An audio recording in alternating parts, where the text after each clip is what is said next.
Good morning, everybody. Today's proceedings are going to be live streamed, subject to the usual 10-minute delay. Those with mobile devices may use them to report what they hear in the hearing room, but only after 10 minutes have elapsed since the event that they're reporting. They may not be used for photography or recording. Yes, Mr. Barr. Excuse me, sorry, Yes. can I just ask, there was a couple of points raised late yesterday afternoon. One of them is a diagram that was put to me. Yes. I'd like to comment out with the benefit of thought overnight on that. Yes. And secondly, there was a photograph that I was shown after the hearing finished, and also like to comment on that, if I may, at some point. Of course. Mr. Barr will ask you to do that, I think, first. Yes. So. We're in agreement that you should be showing the photograph first of all. My very first question, could we have the bedroom photograph displayed, please? This is a photograph of you in the bedroom of Alison's flat, is it? It is, yes. If we concentrate in the bottom right-hand corner, we can see there is a cable, light-coloured cable running up onto, is that the bedside table? Yes, it is, yeah. And the cable leads to some sort of electronic device. Is that the telephone? It is a telephone, yes, it is.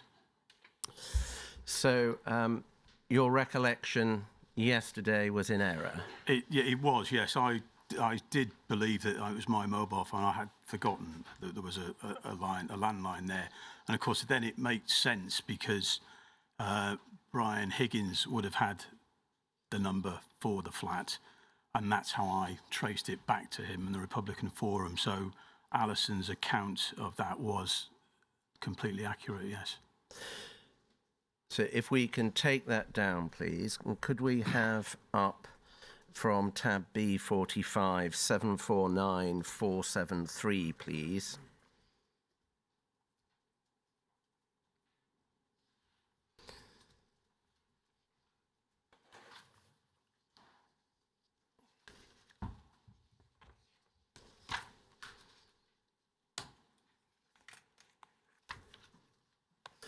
And if we can have page 12.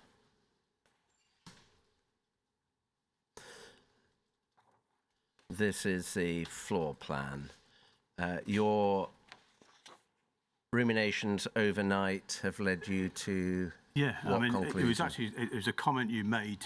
Could that just be zoomed in a little bit, the diagram? I didn't recognise the writing, but obviously I did say that certainly I would have been the only person capable of writing that. And the reason that it's written certainly in the communal kitchen was because at that time when I moved in and declared that this was a change of address, I told even though Bob Lambert knew that I was cohabiting, I wasn't sure how well known it was amongst the other supervisors. I told them I was moving into a room in her flat, which had previously been occupied by a friend of hers. So I was trying to distance myself from that cohabitation thing. This was like an emergency contact address form with the phone numbers down at the bottom there. And of course, access to that would have been from other people in the back office and members of staff in the event of emergency. So that was the way it had been written, was that if I was moving into a place which was not quite a bedsit, but it was a flat with my own, my own room with a communal kitchen. That's why it's written in that term. So you are misrepresenting the position on this diagram. The diagram itself is accurate, but yes, the context of it, it looks as though it is a bedsit, whereas in fact it wasn't. If we can zoom out to see it's got those emergency contact details on there. We went through yesterday when you had the pager and when you had the mobile. Your evidence about the mobile was that you got that in '96. Reminding you of those features because you said in the course of your last answer that Bob Lambert knew that you were cohabiting. Yes, that was my belief, yeah. My question is, when did Bob Lambert know that you were cohabiting with Alison? It was That would have been when I had a discussion with there was 3 other colleagues in the SDS, and that was in general terms about. I said to them that, you know, I need, or the circumstances are that I could move in with. At that time, I worded it as being activists or somebody that I knew, and that they were sort of talking, but they went back to Bob Lambert. I think at least one of those people was my mentor, known as a field mentor. And then obviously on the conversations, I never spoke to Bob directly, but the feedback from then was from him, if you're going to go down that road, just be very careful and be aware of how much extra time that's going to cost you in terms of deployment time, day and night. And so by cohabiting, did you mean living with Alison in a sexual relationship? Yes. And in terms of, so the conversation you had with, you said 3 people. Yeah, not all at once, but yes, there were 3 different people. Yeah. Was such that they would have known that you were proposing to cohabit. Yes. And in terms of what leads you to the conclusion that Bob Lambert understood that was what was being proposed is? Because I was told that they'd spoken to Bob Lambert, or certainly one of those officers had spoken directly to Bob Lambert. And I think he, at that time, and bear in mind this is only, I'd been less than 6 months out into the field, but he was the go-to person for practical matters such as that, given his previous experience, albeit we didn't know the full extent of that at the time. Now, of those 3 people you spoke to, are 2 of them people who we are not naming, but who we referred to yesterday? Let me just check my list.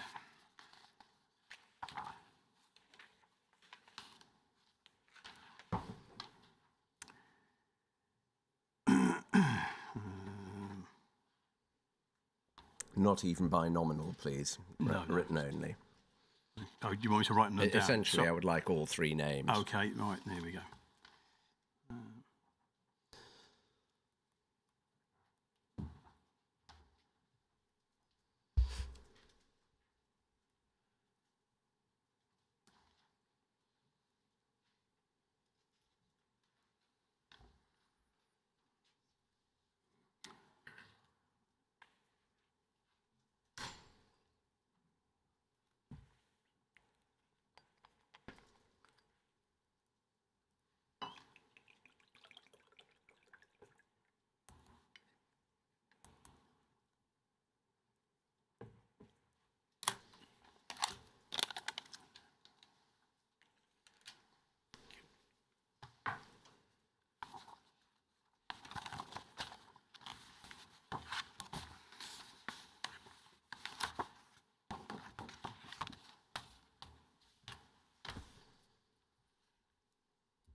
So all 3 of those people knew that you were proposing cohabitation? Yes.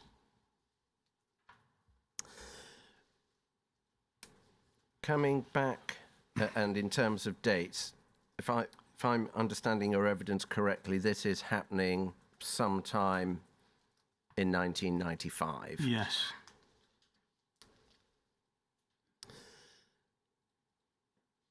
Stepping back to this document, at least part of it must date from 1996 or later. possibly, the first time I saw it was yesterday, Yeah. where it's cut and pasted. I don't know. I don't Yeah. know. When you draw this diagram, you've accepted today you are creating a false impression Exactly, yeah.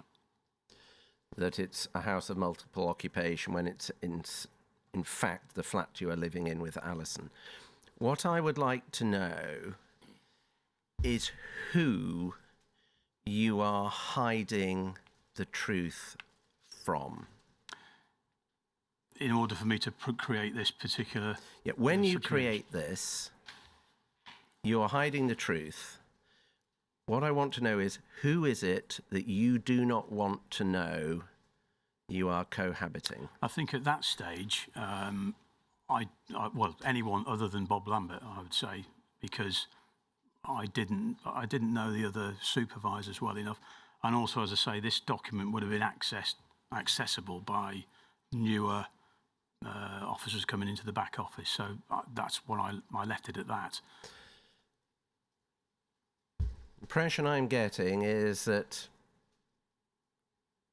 fellow undercover officers you are trusting with this information because you've told 3 of them.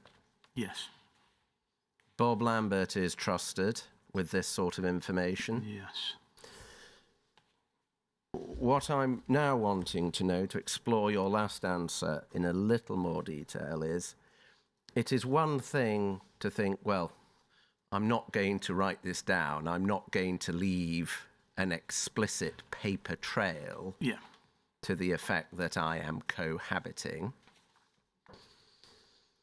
But I don't mind anybody within the SDS knowing. Yes. It is another thing to say, I don't want to leave a paper trail, and there are people within the SDS that I do not want to know about this. Can you help us with which of those it was? It was people that I didn't necessarily know. I mean, there was no, in terms of the paper trail, I mean, this was an internal SDS document. It was basically a safety emergency response type thing. So it was kept in the office. But it was, you know, there were new people coming into that unit and who I didn't know. And, you know, I didn't trust them because I didn't know them. And that was the reason for that. So if we look now at you were managed by DCI Edmondson when you joined the... That's right, yeah, it was. The SDS. Did you have any concerns about him knowing? Yes, I did, in as much that he was new into the role, as I understood it. And I don't know what his background was, but he was very supportive. And he was always, to me, and I think probably to others as well, he was subservient, although senior in rank, was subservient to Bob Lambert, because obviously Bob with a greater experience. Did DCI Edmondson come to be trusted by you? Well, he's senior management, so while Bob Lambert was around, I mean, trust is, yes, I mean, you trust him with all the sort of work stuff, but personal stuff like this, where I'm living with a female, no, I wouldn't have done. Mainly because I think in that situation, that you put in your management under an obligation to do something. Now, I bear in mind, I didn't know him that well, other than he was a management. If you're divulging something which he thinks, oh, that's wrong, you're then putting him in a position where he has to do something with it. I didn't want to do that either, so that's why I left it. Are you able to say whether or not DCI Edmondson ever came to know? I don't know. I really don't know. To the best of your knowledge, did he know? No. He is replaced around the summer of 1997 by HN 58. Yeah. For these purposes, knowledge of cohabitation in a sexual relationship, did you trust HN 58 with that information? No, I didn't. Again, I didn't know him.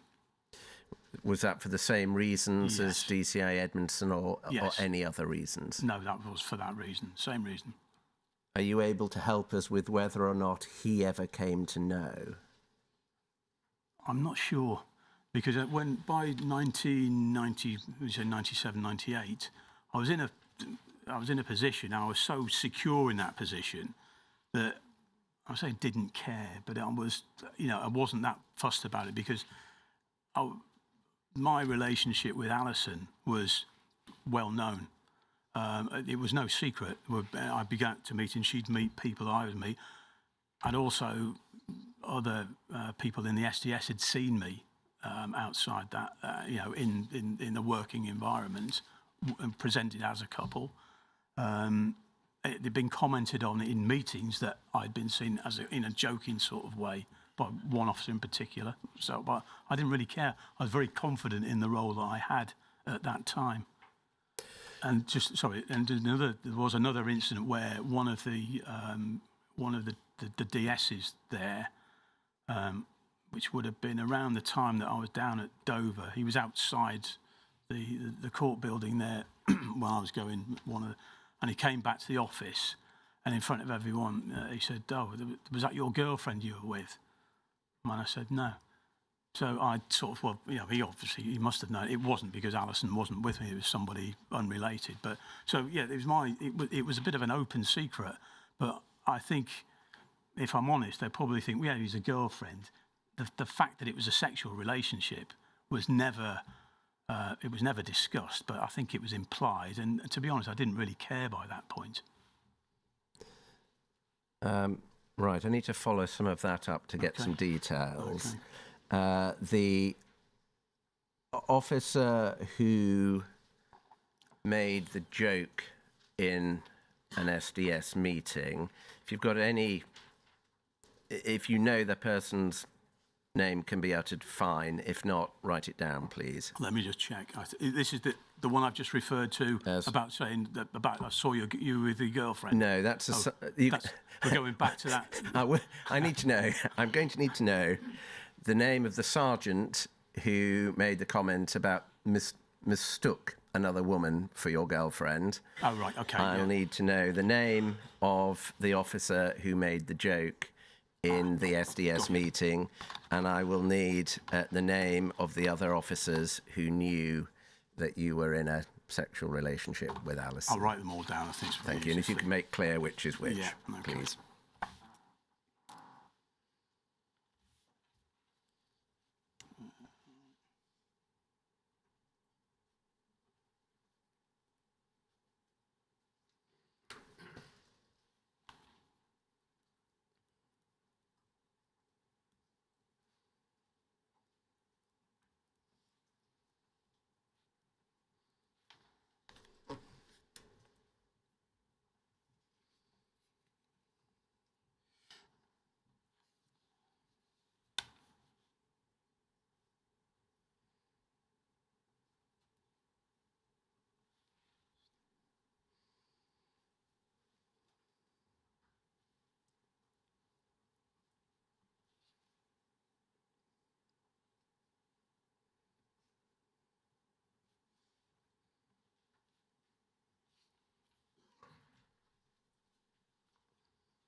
May I have a look at that document again, please?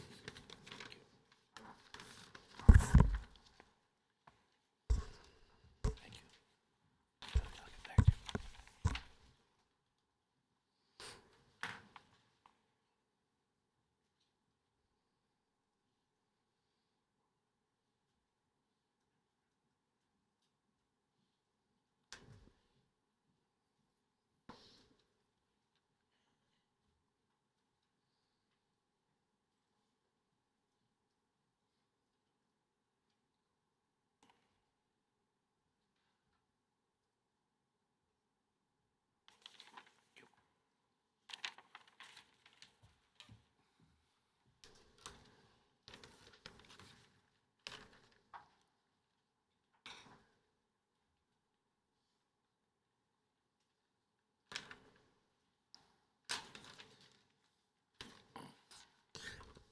I can, for the benefit of people listening and for the transcript, say that the sergeant you've identified was Noel War, Correct. and that one of the officers you have identified as knowing about about Alison was Jim Boyling, Correct, who yeah. saw you with Alison. He did, yeah. So he told me, yeah. Thank you. Can we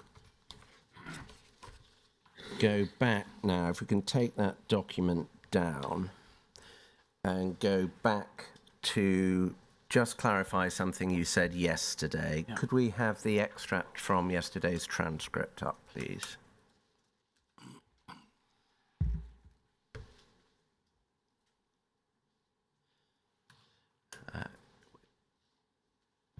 The Q paragraphs are my questions.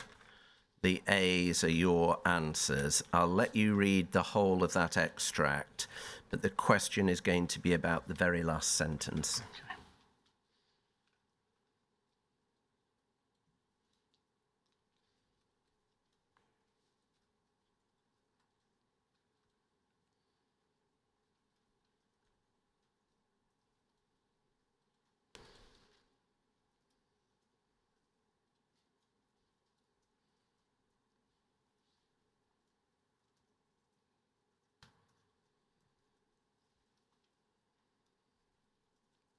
Okay.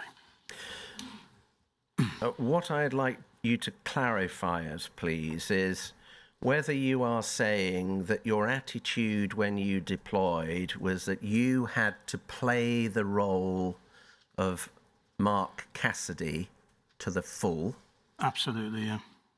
or whether you are saying that even at this very early stage of your deployment, you had lost track of who you really were. I don't know. I don't think I ever lost track of who I really was. I was playing that role to the absolute full. Thank you. If we can take that down now, please. The answers you've just given us are very helpful and will make matters shorter. If we can go now to tab B26, 245961.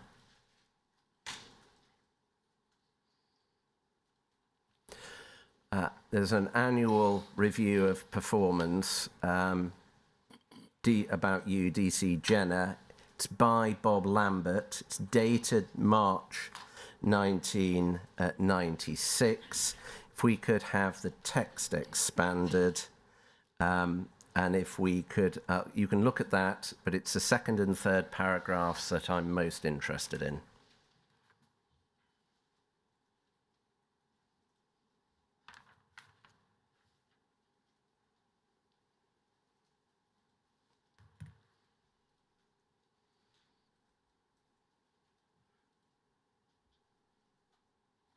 Interesting. I haven't seen that before. Okay. Right. So, in the light of your evidence that by this stage Bob Lambert knew that you were cohabiting with Alison. Yes. Looking at that second paragraph, the phrase, "I have been impressed with the way he has coped with a series of taxing operational problems that might have exhausted and perplexed a less resilient and imaginative officer. Instead, he has devised strategies to turn potential difficulties to his advantage. As a result, he has produced results which have won plaudits for the unit." Is he there referring to your cohabiting with Alison being a potential difficulty turned to advantage, or something else? I would say, reading that, and that's the first time I've seen that, yes, I would say that's what he is referring to. And then if we go to paragraph 3, DC Jenner is a phlegmatic officer who remains calm in the face of danger. Regularly operating in a dangerous and hostile environment, he has shown that he has a temperament ideally suited to this type of work. Nonetheless, he pays due regard to the inherent stress of a job that makes huge demands in terms of hours and commitment, and demonstrates the ability to balance operational requirements against domestic responsibilities and to relax with his family when the opportunity arises. Did you discuss with Bob Lambert the difficulties that were going to arise from cohabiting with Alison whilst being married to S with a family? Not directly, no. When you say not directly, Well, I just refer back to when I originally approached my colleagues who'd spoken to Bob, and he'd said that they reported back to me that he'd said pretty much what he said there, that it would be very taxing and demanding, taking on that role of cohabitation, essentially. But I never spoke to him directly concerning that, no. but he appears to be at least alluding here to the issue that arises of balancing operational requirements with domestic responsibilities. Yeah, he does. And I think he's obviously trying to offset that because it almost contradicts itself. And in reality it did, because I wasn't able to relax and have an acceptable balance of family life once I was committed in the field as I was. So that's not accurate, but I surmise that he's written that to make it sound a bit more palatable as a report which his senior management might see. I'm suspecting that, but there certainly wasn't a balance as far as I was concerned. If we can take that document down now, please. Could we have up B43 749 325, please?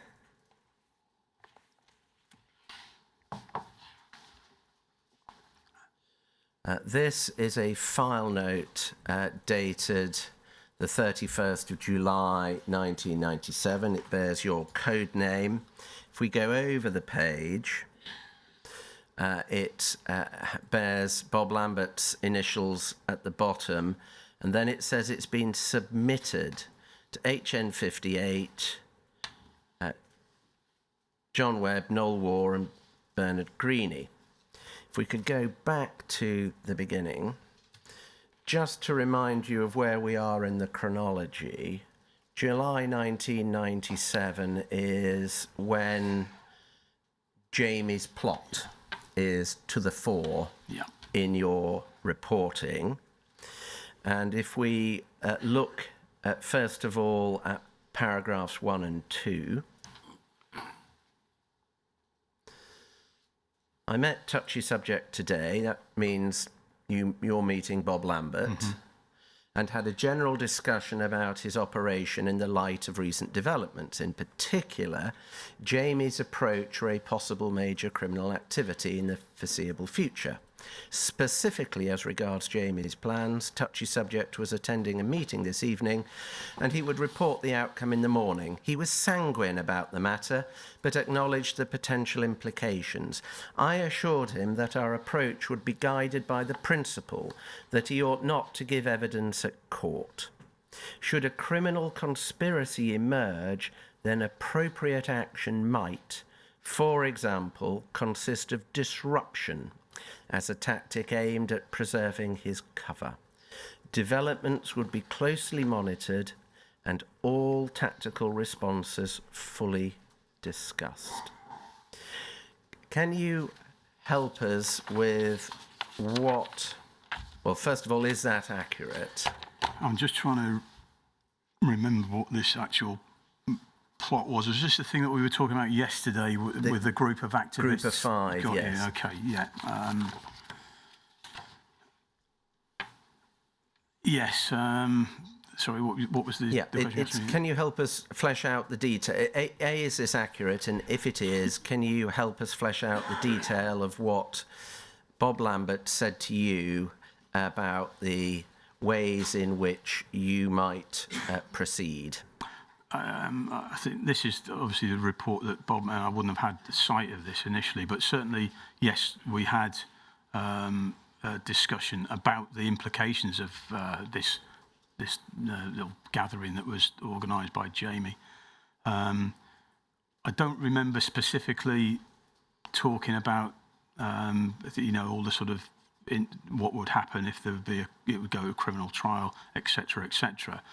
I don't remember that, but certainly it was my understanding anyway that, whatever happened, I would take it the distance and the back office would sort it out. But I don't remember having specific discussions to the level of detail that's in this report. But yes, I do remember if it does go, pear-shaped, go to court, we'll sort it out. Can you clarify what you mean by take it the distance? Or go to court, be arrested, go to court, and then leave it to them to deal with any resultant matters arising from that. Does it follow that to be arrested, you would have to be at least under suspicion of committing an offence? Absolutely, yeah, of course, yeah. So does that follow that going the distance would include potentially committing the offence? Yes, indeed, yeah. Did D.I. Lambert say to you that the SDS had previous experience of this sort of thing? No, he didn't, no. Did he say that he'd had previous experience of this sort of thing? No, he didn't. Could we have paragraph 3 and 4 up, please?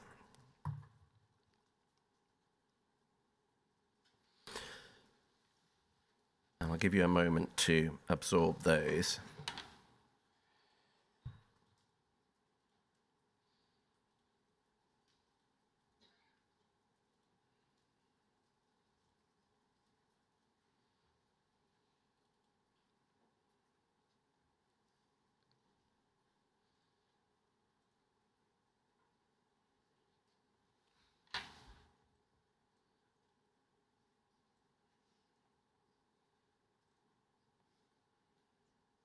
Yes, okay. This all makes a lot more sense in the light of the evidence you've given us at the start of this hearing. Sure. And we may be able to deal with this more shortly. What is going on here, is it not, is that the possibility of you getting involved in a serious criminal conspiracy means that surveillance might be put on you, including the fact that you are living at Alison's flat with Alison. Correct. And that possibility is something that you and D.I. Lambert have to think about. Well, yes, him in particular, yeah. And what he's doing here is making a written record which makes clear that there is an issue arising from your circumstances, but he is not truthfully explaining what it is. Exactly. So that ties in with the floor plan explanation I gave earlier, and he's replicated it here. and he is essentially speaking in code. Yes. And then if we go to paragraph 4, we see that he's spoken at length to you about the benefits of this arrangement. Is that right? Yes. And this arrangement being your cohabitation and relationship with Alison. Not necessarily the relationship, but certainly the cohabitation, yes, and the advantages that it brought me, yeah. And the first part of that paragraph is all about the operational advantages to you, but then it goes on towards the end of the paragraph to talk about personal advantages to you, doesn't it? When it says he is no longer split 3 ways, home doth wearies homes, and actually finds that he has as much time at his real home now as he did when he lived on his own at his duff. So is it fair to say that you spoke at length with Bob Lambert about your living arrangements with Alison, and he is clearly concluding that it's good for your operation and good for you? Yes, in a nutshell, I think that's correct. And that was a view that you shared? It was at the time. I didn't agree with that final statement, though. I had more time to spend at home. That wasn't the case, no. Well, it says as much time. Okay, well, which was very little anyway, but okay. Well, I mean, I'm not trying to put words into your mouth. That's fine. No. What was your impression? Did you have less time, the same time, or more time? Yeah, in fairness, it probably was about the same time, yeah. And can I take it that D.I. Lambert was perfectly relaxed about all of this? No hint of disapproval? Bob is the personification of relaxed, and yeah, of course he was. And on the contrary, he thinks this is all very good for the operation and for you. I think so, yeah. Could we go to paragraphs 5 and 6, please? Start with perhaps, thank you. Give you a moment to absorb that.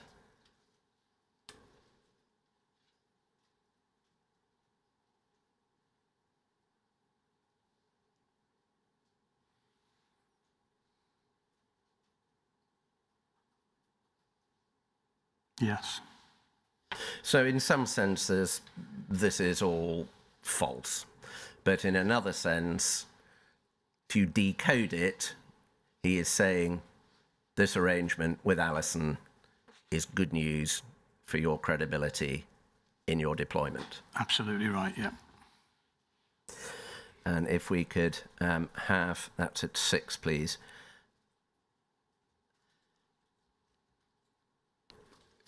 Thank you. I asked him about the impact it had on his home life, and he said that it had not made a significant difference. Yes, he acknowledged that he was often away from home 5 nights a week, but he always got back at 6:30 a.m. each weekday morning because his wearies thought he was off to work. Also, his employment allowed him cover to get away for longer periods when necessary. As regards holidays, the position was no different than before. Basically, he felt it was easier because he had more time to build credible stories for going away, as he is doing this weekend for 3 weeks with his family. So first, I'm going to take this step by step. Yeah. First of all, is it right that he asked you about the impact that your cohabiting with Alison had on your home life? Yes, he did, yeah. And did you say to him something to the effect that it had not made a significant difference? Yeah, I did, yes. It comes across quite flippant. Obviously, it did with hindsight, but yes, I did. It made no difference. When you say it did with hindsight, I'd like you to put yourself back into your shoes at the time you said this. You tell Bob Lambert it had not made a significant difference. Was that true? No, it wasn't true. what was the truth? I think I don't think I was devoting anywhere near enough time that he anticipated I had, because yes, the circumstances that are that I get back home 6:30 weekday morning. Well, that's for 5 days essentially. 2 of those days would be taken up with SDS meetings in the afternoon. Certainly the Monday be all day preparing reports from the weekend, etc. And then once a week I'd go and visit my cover employment back in that time, which took up more time. So the actual time I had at home was severely reduced. But that just came with the territory. There was nothing I could do with that. In terms of your relationship with your wife, the significant difference is you were having a sexual relationship with Alison and spending nights with Alison and not with your wife. I don't think yes, I mean, obviously that's what in fact was happening, but there was no way, even had I been on my own, that I was going home, and even when I was in the flat, I was having to spend the night there, simply because there was a massive drinking culture. I was never going to go home half drunk, so I would spend time on my own in that flat and not go home at all in the daytime. The daytime was the only time when I could legitimately get away when I was supposed to be working. In your mind at the time was the fact that you were having a sexual relationship with Alison, spending the nights with her, significantly different from beforehand when you were spending the nights at home with S? Whilst I was in SDS or prior to all of that? We can have both. Can you? Okay, well, yes. No, it wasn't the same. And I did certainly, where are we, 1997 here? Yeah, it was a hell of a strain. And it was on my mind all the time. The sort of duplicity, it was, I try to blank it out as much as I can because, I love my wife. And the thought of deceiving her above everybody else was an absolute abhorrence, but I just buried it. I just did not want to think about it. And I just, it was a real dilemma. They were very, very difficult times. Why did you continue to deceive Alison and to betray your wife? Well, at the time I was still, I was an SDS officer, and that was my job. I had to stay in position. S was aware of that, albeit not obviously the domestic arrangements I had with Alison, and we both understood that this was a short term. It was a deployment that would finish, and things would get back to normal at the end of the day. Now, in terms of the whole Alison thing, as said earlier in this document, it accelerated my progress in SDS, absolutely turbocharged it. I would never have got to the levels I did without that domestic background. And I was happy I say happy, I was satisfied that I had to keep going with this arrangement, difficult as it was. When you said short term, that measured in a number of years. So. Yeah, it is. But don't forget. I mean, this is 97 here. It was a 4-year operation, and don't be under any illusion that we're looking at that time clock. Do what you can within that 4 years, and then get back to your normal life. That was the mindset, and it's certainly my mindset. So yes, it seemed like a short time, and I believed, and I think S wanted to believe that as well, that better times would come. As regards holidays, the position was no different than before. Basically, he felt it was easier because he had more time to build credible stories for going away, as he is doing this weekend for 3 weeks with his family. First of all, does that accurately reflect what you told Bob Lambert? I can't remember, but it wasn't true. Obviously, that wasn't true. Very untrue. Yeah, it was. It was completely untrue. But what I want to know is this more Lambert code, or have you not at this stage been fully forthcoming with Lambert about holidays? I hadn't. Well, it certainly wasn't fully forthcoming with him. No. But oddly, at the end of this particular holiday in question, yeah, he would know. I may come back to that a little bit later. Basically felt it was easy. The position was no different. The position was very different in broad terms because you were going on a lot of holidays with Alison. Yes, correct. Yeah, And not so much time with your real family. correct. And the 3 weeks, what's written as 3 weeks away with his family, was not, in fact, 3 weeks away with your family, was it? No, it wasn't. It was 3 weeks with Alison in Israel. Correct. But perhaps we should take the evidence now. What was it about that trip to Israel that led Bob Lambert to know about the truth, holiday-wise? It was. I think this is was this the second or third holiday that we'd had? But anyway, it was at this time I'd sort of decided that I couldn't. I tried a domestic holiday in '95 with the family, which was a complete disaster. For both of us, S and myself, and probably the children as well. I thought, I can't do this again. It's just, I cannot extract myself. And bearing in mind, I wasn't as deep into it as I was at this stage. I couldn't uncover the fact that I was being away from this life successfully. And I think we only went for 10 days on that occasion.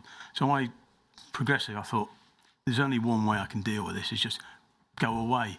There was a massive problem with the police, for some reason, with annual leave.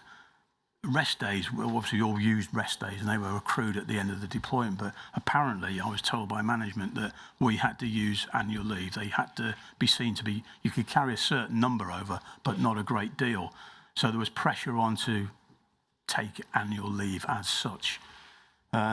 I think probably for maybe a health and safety issue, whatever. So that was the problem. So I had to take annual leave. So I was left with a choice of do I go home to my actual home and stay there, which was just, it was just untenable. I couldn't do that because I was extracting myself from the field and having to give a cover explanation for that, which was impossible. Couldn't do that. Second scenario was, not go anywhere and stay with Alison in Hackney, go in a garden centre or whatever, that type of thing. But I was still an undercover officer. I could still be seen, I'd still be contacted, so I wasn't on annual leave, couldn't take it like that. The third option was to go away, have cover to go away on holiday. And Alison, I thought, that's what I'm going to do. I wanted to go on holiday. I needed a break from all of this. And I took the passport and we went on holiday. We went on a couple of 3 or 4 holidays. Didn't tell the office about that at all. I just went. As far as they were concerned, I was taking his annual leave. He's all nicely refreshed and good to go. And that ticked all their management boxes in that respect. But in terms of this particular trip, Israel was a bit of an odd choice, to be honest, because the general left reputation of Italian people going on holiday on Israel was not quite as poisonous as it is today. But back then, it would have thought, what are you going there for? But Alison, she knew people out there, and we wanted to. I was interested in going. So anyway, we went out there, and with the intention, I think we were going to go for 2. Was it 2 or 3 weeks? I can't remember. The first week, touring around, hiring a car. I wanted to see the Golan Heights. We drove up there, getting soldiers in the back of this hire car with, all armed and meeting the troops on the. It was all just tourist stuff. That was all it was. And then I think on the second day we were camping in this right over the Lebanese border. And I can remember this clearly. To this day, we were camping there, and there's a field full of other families, mainly Arabic families, children.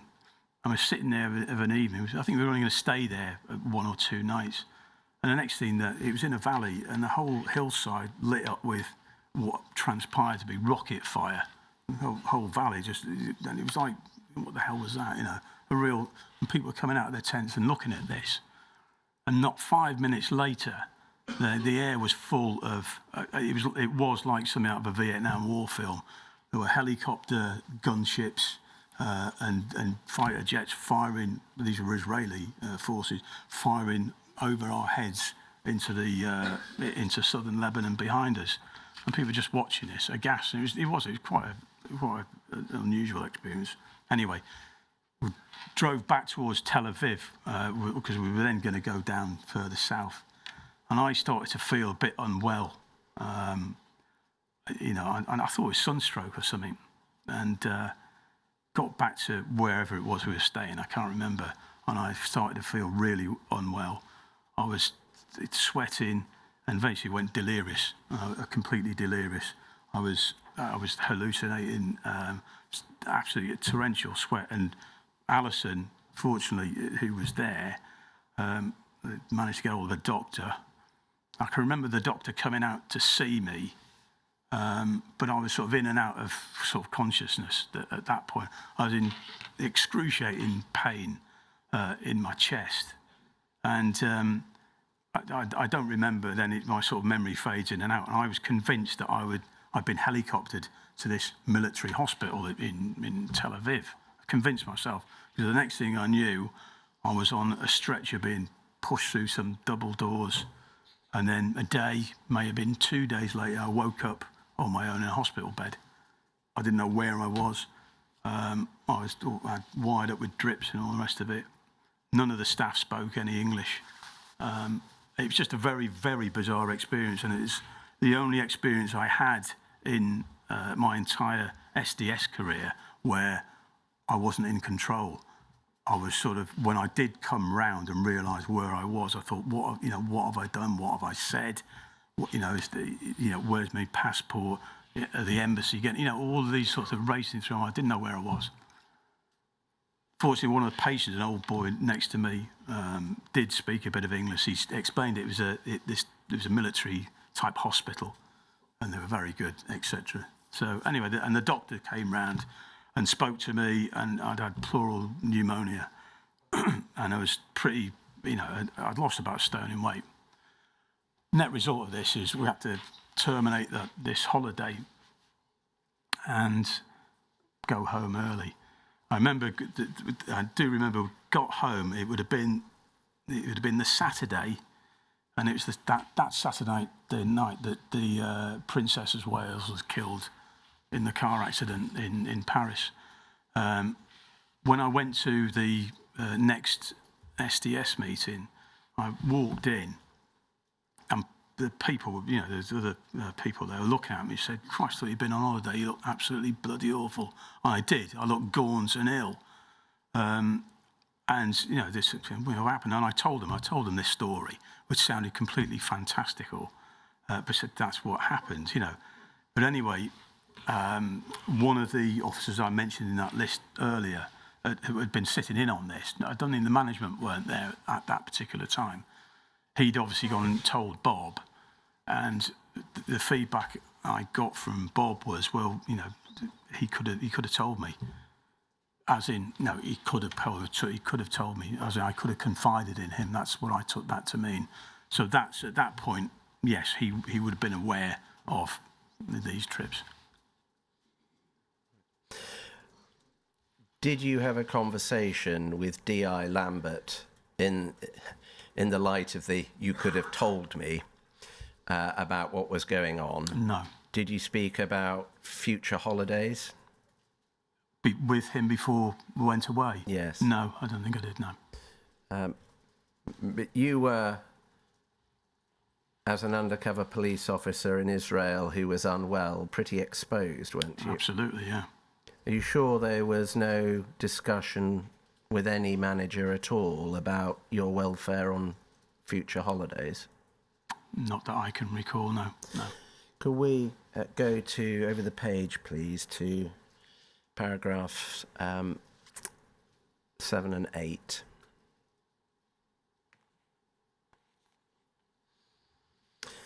He was very keen to promote what he was doing as a viable alternative to the traditional SDSS method of living alone in a bedsit.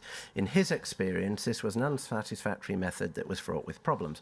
I explained that he was not the first field officer to arrive at this conclusion. It was something that had always caused concern, most notably in the anarchist field. Indeed, the SDS had past experience of operatives successfully living with wearies exactly as he was doing now. Nonetheless, there were obvious ways in which shared accommodation did place an added burden of responsibility and pressure on a field officer. We discussed this at some length.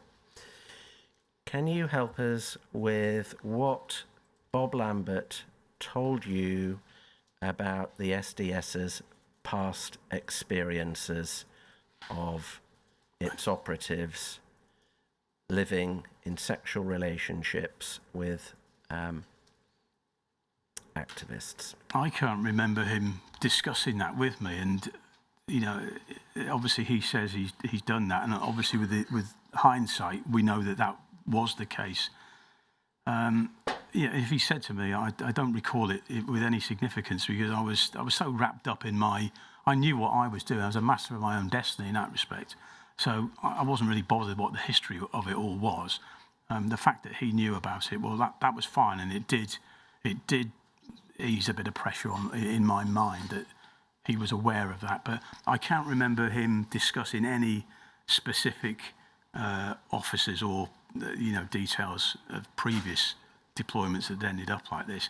And I think you look at, I know he was in the sort of an anarchist type field, and the sort of the squatting existence was maybe quite sort of different from what I was doing. But I think with hindsight, I'm looking at this and thinking perhaps he was referring to that sort of thing. So where people live together in squats, but not specifically in the way that I was. But I can't, unfortunately, I can't help any more details on that. So a second dimension to this conversation appears to have been a lengthy discussion about what he is phrasing as an added burden of responsibility and pressure on you.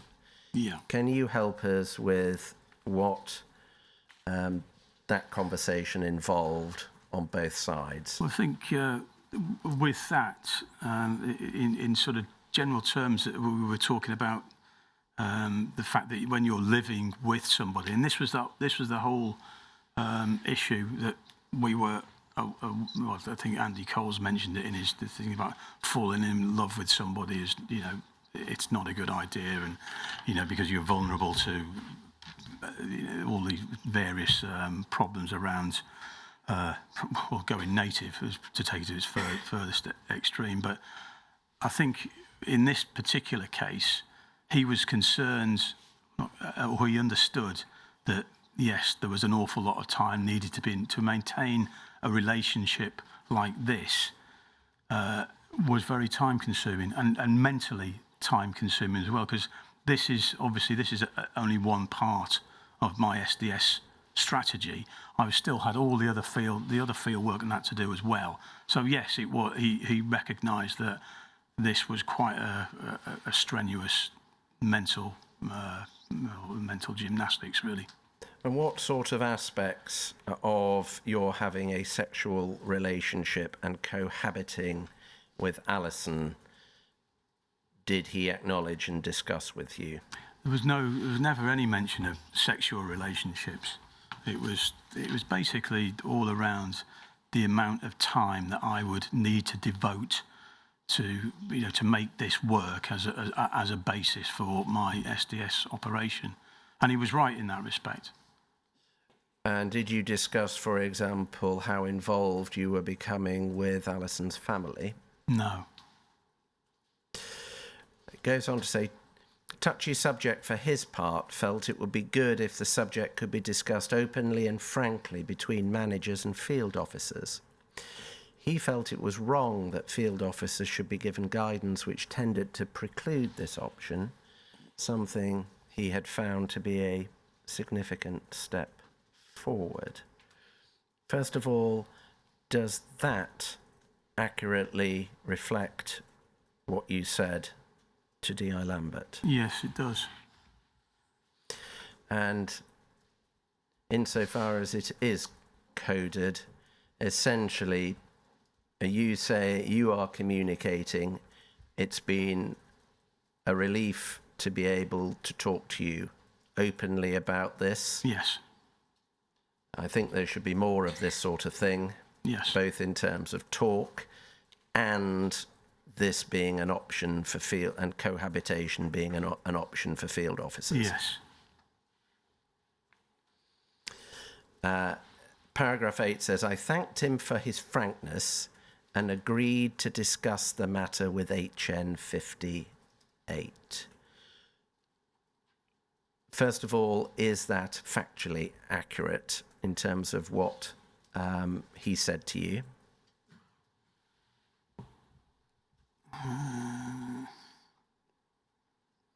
Yes, it is factually. Yeah, in general terms, that is factually accurate. Yeah. And secondly, did he say any more in response to your expressing the view that cohabitation with a female activist ought not to be precluded as an option for future SDS undercover officers? No, he didn't say anything to me, but clearly it had fed up the line because that was to be an option later on, I understand. When you say that was to be an option later on, you understand. Can you explain what you mean? I think I might have left the unit at that point, but I think they were exploring the possibility of using undercover female officers or people who were police officers as partners and living in partnership, that type of thing. Can we go to the end of the document, please? We can see this was submitted to HN 58. Sorry, the end of that page was what I wanted. Sorry, it's page 2 of the file. It's submitted to HN 58, John Webb, Noel War, Bernard Greene. Can you help us as to whether anybody spoke to you about what the reaction of any of those 4 people was to Bob Lambert raising it with them? No, nobody did. I asked you earlier about HN 58's knowledge. Does this jog your memory at all as to whether HN 58 came to find out about your relationship with Alison, or is the position still that you don't personally know? I'd never seen this document. I didn't know that. No. Thank you. If we could take that down now, please. The financial arrangements, you were paying Alison a monthly contribution of, was it £250 a month? Yeah, I think it was the same amount that I'd been paying at the flat in Osbald Eston Road. And can I take it that was from SDS funds? Yeah. And in terms of standing back and looking at what you were doing, were you aware of the phrase deep swimmer at the time? At the time, no. Have you become aware of it now? I've become aware of it now, yes. You were deep swimming? It would appear so, yes. However it was described, was there a feeling that to do this, to be what you've later learned was called a deep swimmer, something that SDS officers aspired to? I don't think aspire is the right word to use there. I think it's something that you can't prescribe. You can't even recruit SDS officers and know how they will, develop. It's all well and good being, I've been described as being, this sort of fighting, aggressive type of person. Police officers are like that in general. Anyone can turn that on. It's having the mental strength to be able to cope with this 24 hours a day for 4 or 5 years.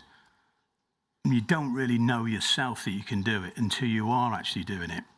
But equally, you don't know the sort of damage it will do to you at the time. But that wasn't a consideration for me. I could handle it. Yes, it was a lot of pressure, but yeah, and I became what is now known as a deep swimmer. And I think there were other officers who could probably do the same or did the same, but there certainly can think of a few that would be absolutely nowhere near capable of doing that. But was there a feeling that being a deep swimmer was difficult, but something to aspire to and it amounted to professional success? Yes, in that sense it would have been. I think everybody wants to be a success professionally. If you go out, I think in the past there may have been people who have just been happy to flog papers and go to meetings and stuff. Well, that's fine. But I think there is a sense of professional pride in you've got a very short space of time to make an impression and to do the very, very best you can within that target area that you've been assigned to. I think that's a natural thing, and I was no different in that respect. And it would earn you the respect of your colleagues? Wasn't looking for that. It was my personal respect and, for doing that job as best as I could. Even if you weren't looking for that, is that the practical consequence? I think so, yes. At all times, when you were with Alison, as you said yesterday, you were in your undercover identity. At all times, you were obviously a serving MPS officer. Yes. You were being paid a salary and a fixed quota of overtime? That's correct, yeah. That was to account for the long hours that you were working. Correct, yeah. And so it follows that you were being paid to deceive Alison sexually and emotionally. If you put it like that, and yes, that's what I was getting my money for. Turning now to the relationship, Alison was very loving towards you. She was indeed, yeah. You benefited from regular sex. I did. You were well fed. Yes, I think so, yeah. You lived in a nice flat. Certainly. You were welcomed into her family. Yes, I was. You went on many nice holidays. I did. Some as a couple and some with friends. Correct. She was clearly in love with you. Yes. All of that obtained by deception. Correct. Always in the knowledge that at some point you were going to walk out of her life. Correct, yes. And in the knowledge that you were depriving her of the opportunity to develop a genuine relationship with a real future. Correct. How often did you think about that? While I was out in the field, I didn't want to think about it. I was, dealing with that. Obviously, as I got to know her more and more, and of course, we had a really enjoyable time. There's no two ways about it. I enjoyed being with her. It was a really, really enjoyable lifestyle for me at that time. So it wasn't, I'm not trying to portray it was an awful imposition on me. Far from it. It wasn't that. But I knew, and this was always the dilemma. You know that you're going to come to the end of this posting at some time. And of course, as we went on, the more and more, close we became, and the thought of how that was all going to end, I just did not want to bring it into my mind. I didn't. I just put it out of my mind. Despite your best efforts to put it out of your mind, were there moments when you thought about it whilst you were deployed? Yes, I think And so, yeah. how did you feel about it in those moments? In those unguarded moments, I did feel bad about it. I'm a human being after all. Of course I did, but you've got to suppress that. But and often, in the same token, I'd feel bad the way that S was being treated. But again, I had to suppress that as well. I mean, it sounds very cold and calculating, but that was the only way I could, stay sane, I think. And why did you do nothing to bring the relationship to an end? Earlier than I did, because the benefits it was giving me, obviously, in terms of SDS coverage, were exceptionally good. But also, I generally liked Alison. And it's true, I did end up loving her. There's no question of that. And in my own mind, I didn't want that to end, even though it was that terrible foreboding that it was going to end, it had to end. But I didn't want to even think about it. It was like that. Because it was a callous deception, wasn't it? It was a callous deception, yeah. In one of your earlier answers a few questions back, you made a distinction between your thinking during your deployment and you were implying your thinking changed after your deployment. Can you help us with how your thinking has developed over time? In relation to Alison? Yes. I think, obviously, the thing to 1999 was a horrible year. I was obviously coming off. I had to sort of think of that exit strategy and deal with all the different groups and things. But it was like this terrible foreboding that this was going to finish. And I had to finish. There was no way that it couldn't. And it did. And when I came out of that, of the SDS, and I'd left Mark Cassidy behind. On that whatever date it was in April. But the truth of it was, much as I tried, of course, I was thinking about the effects on her. Of course I was, as human. I love the woman. And the thought that, how upset she must have been, of course I was aware of that. And it was a horrible dilemma because at the same time of going out, I was then slotting back into my own family that I'd neglected. I had to sort of rebuild my life and relationship with S as well. So I was in an awful dilemma. Certainly, that first, I think I was given 4 months or something off. I don't know what it was. It was hellish. It was really, really difficult because you've got nowhere to turn to. There's nobody to speak to about this. And I look at it. I look back at it, and I think, Christ, here's me, a person who could have got out of anything, talked my way out of anything, bullshitted for England and got away with it. I was desperately trying to think, how could I bridge these two completely unbridgeable gaps in my life? If I could have done that, some way of maintained contact with her just to see that she's okay, and then rebuilt my own life, then I would have done. I really did try hard, but I just could not see a way of doing that.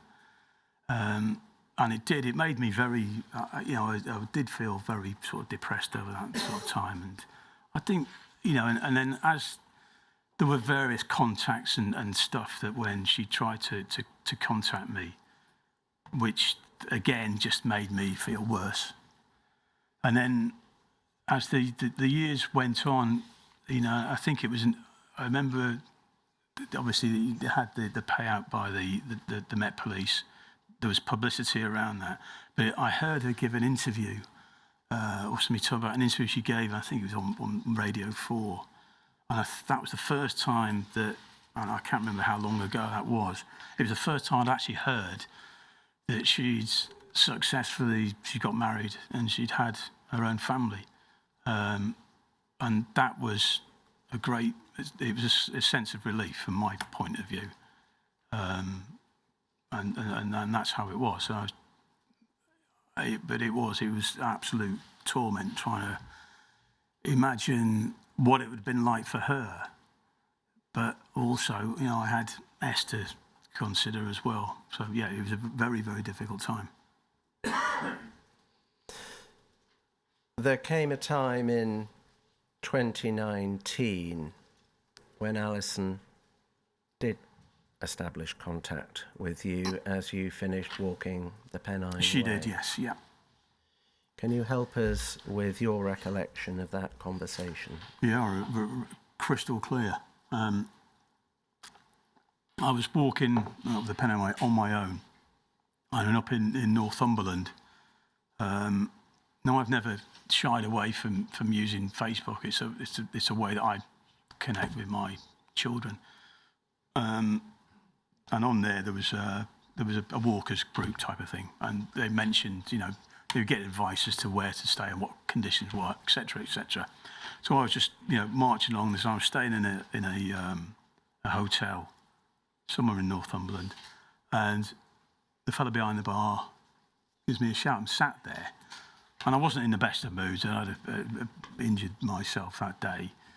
And he said, "There was a phone call for you." And my immediate thought was, well, who knows I'm here? And I thought it must have been some sort of a domestic emergency, because I got a mobile phone, obviously. And then this voice comes on, and I knew who it was instantly. My first thing is, Jesus Christ. It was a total surprise. I think instinctively I wanted to just put the phone down. But then I sort of took a breath and thought, well, yes, let's hear what she's got to say. And I did, really for my own benefit, just to see what she knew, what she wanted, etc., etc. So the conversation was, I think she told me about herself, and then she was asking me a couple of questions about, there were sort of specific questions about, there was an incident that she recalled being in the car or the van with me, and she thought we were being followed because I was looking in my rear view mirror, and she said, "Was that Bob Lambert?" And I said, "No, I don't remember an incident like that." But then she was talking about, she asked me, "What do you think about, what's happening in the media and all this sort of thing?" And I was non-committal. But I said, what about you, your children and that? And she said, "Oh yeah, well they're very bemused by it all and all of this." And she was very relaxed and sort of.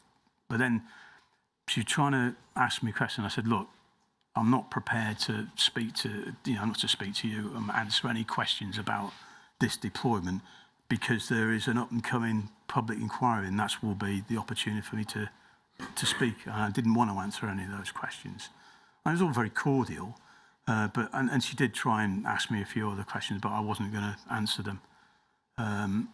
And she did tell me that she traced me via Facebook and this public walking group. And well, fair play to her. I mean, that's the way it was.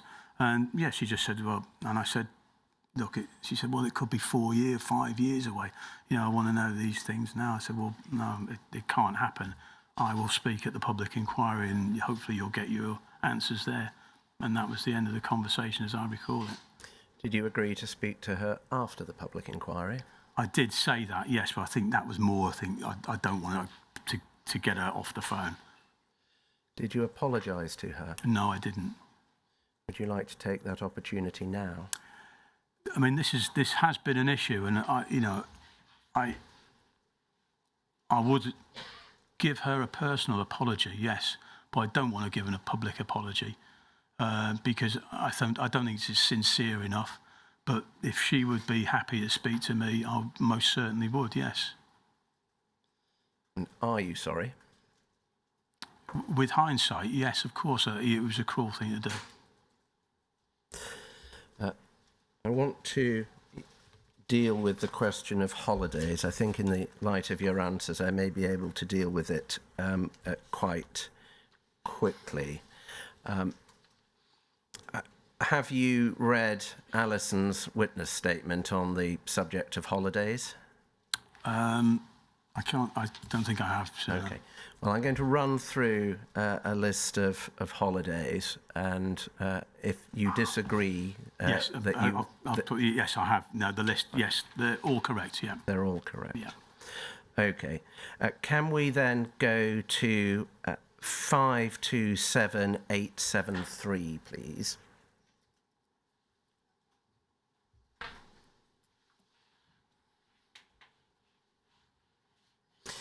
And if we go over, this is a document dated, well, it's the top, it's the 23rd of May, at the bottom, it's the 28th of May, 1996. And if we expand the text,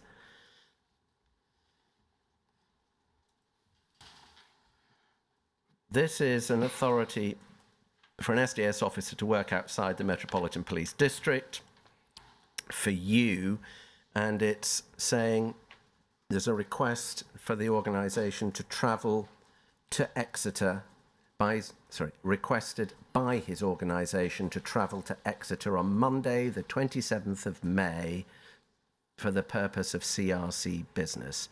The officer will not remain outside the Metropolitan Police District overnight.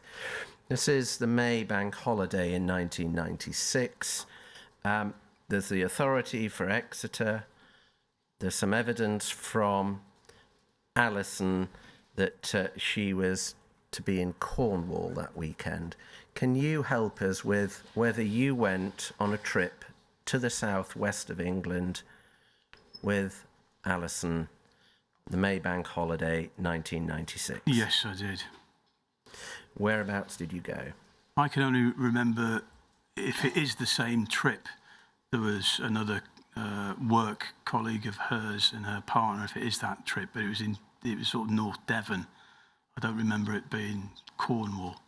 I might be wrong, but I do remember that trip, if that was the same one. Can you help us with why there is an authority to travel? That obviously it's wrong. I've misled them there. The reason I put it in on that particular occasion is that the van I had was a pretty decrepit old van, and I was concerned that it may not make it there and back, and if it broke down, then obviously the officer would get to know. So I was basically covering myself for that eventuality. This is in the period when you are keeping, even from Lambert, that you are going on holidays with Alison. Yeah, on that thing, it was. I mean, these are just sort of. I just regarded these sort of authorities outside the OMPD at that time as being, you know, shouldn't have even bothered really, because they were for use, I would say, more for specific tasks. So if I was going away with AFA or on a specific business, but obviously I've dressed it up as that to cover myself, but Bob wouldn't have known about that, no. Can we have 527833 up?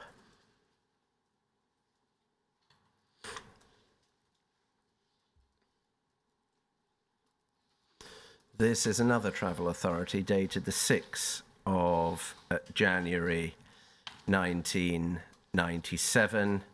Says the above named officer has been requested by his organisation to travel to Cumbria, Northumbria, from Sunday the 29th of December 96 to Saturday the 4th of January 97 for meetings. Will remain outside the Metropolitan District overnight. Official transport will be used. Now, in January 97, you went to the Lake District with Alison. Correct. According to the schedule. This, by the dates, this document post-dates the actual trip. Oh. Can you help us with why retrospective authority is being sought? I don't know. And again, at this stage, did D.I. Lambert know that you were in fact going on holiday to the Lake District with Alison? No, he wouldn't have done. So you are misleading your employer as to what you're doing? Absolutely right, yeah.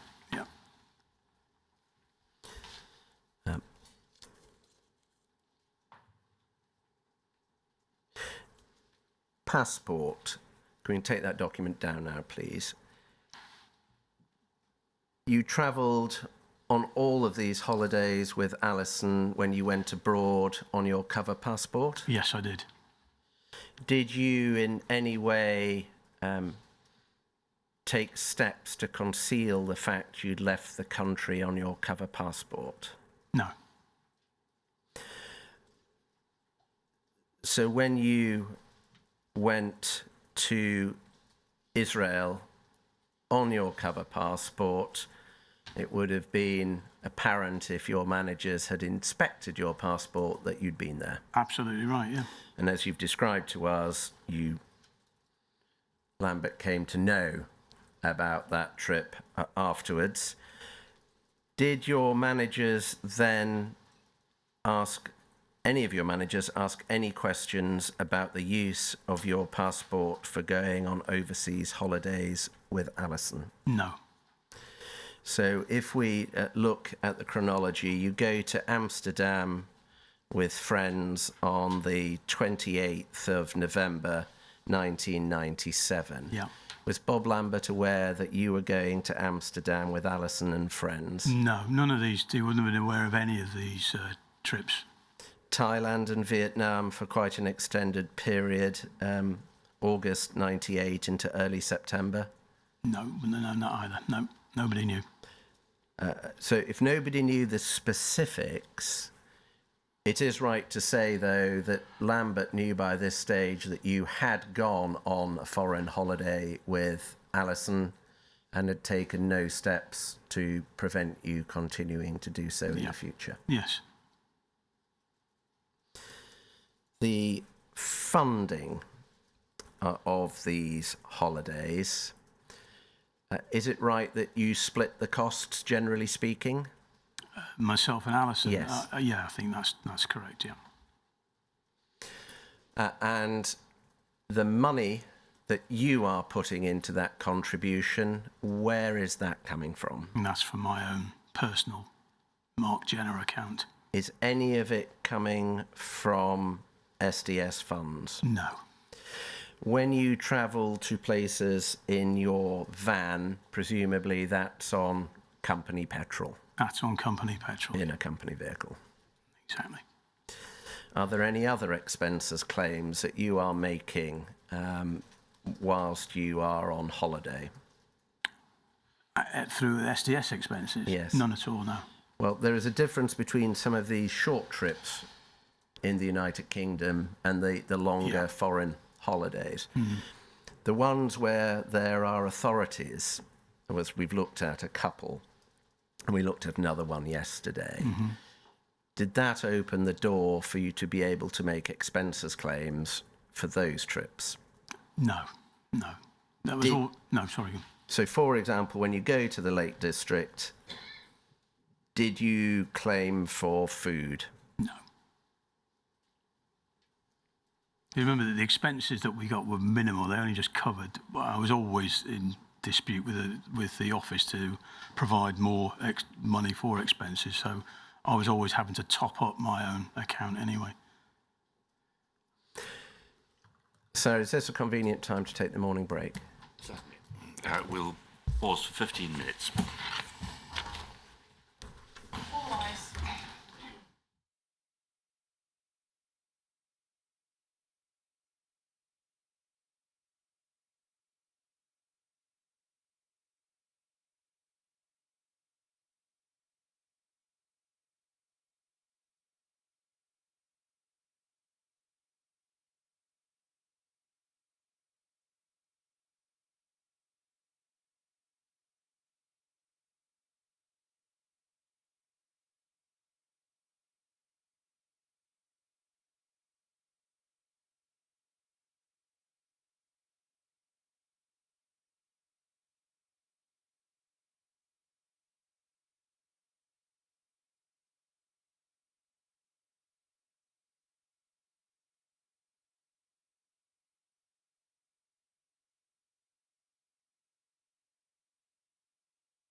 Thank you, sir. We were talking about the holidays you took. I'm getting the impression that some of the shorter breaks would have been on whilst you were at work and not part of your annual leave, the longer holidays on annual leave. Is that a fair, broad distinction? It is, yeah. For the ones where you're taking annual leave, there's a process, isn't there? You have to apply for annual leave, it's recorded, Yeah. that sort of thing. How was that done with your managers? I was thinking this over last night and I can't remember. I don't think I would have put I'm going to Israel or wherever, but I would have submitted it. I doubt I would have said where I was going. I honestly can't remember, but I would have filled out this form. This is, where I'm going and for the length of time and done it that way, and they'd have filed it away. That's the same across the Metropolitan Police. The other aspect of leave is your family. S. Yes. Can you, you've described a terrible family holiday in 1995 and your decision not to repeat that. Did you speak to S about future family holidays? In light of that particular one, yes, I did, because I think I made it a pretty miserable experience for her as well. And the children were quite young, and it was just, I think it wasn't a pleasant thing for her. And I think I said, look, we can't do this. And I was happy to, I don't know whether for her to be happy about that, I don't know, but it was certainly something we'd agreed to. We can't do this again. And so subsequently, she went away on holiday on her own various occasions later. And how much does she know about your cohabitation? And I'm going to separate it now from the sexual relation. How much does she know about your cohabitation with Alison? At the time, Yeah. And she didn't, as far as I was aware. And it would follow she didn't know about the sexual relationship either. Correct. And to what extent does she know that you are using your annual leave to go on holiday with someone connected to your deployment? Well, she knew I was going away. I don't know, as part of annual leave, but that was as far as it went. And I think I would say to her, I'm going with people from, activists or whatever it was. Didn't specify who it was, and that's what I was doing. Did you tell her where you were going? I think I did, yeah. I think so. I can't be sure of it, but yeah, certainly Israel. But yes, there's no reason not to say that. And how content or not was S with taking separate holidays? She wasn't at that stage until we had to move. I think it was fairly straightforward because she did have a support network where we were living in terms of family and friends. But when we had to move later, it was much more difficult for her. But then, we decided that she was happy to go. She was visiting family who lived overseas. So we worked around it that way. I wouldn't say it was a happy arrangement. Of course, she went on her own and with the children, obviously. But that was the best that we could do, really. And she was under the impression you were making sacrifices for work? Well, I was working, essentially. That's what it was, yeah.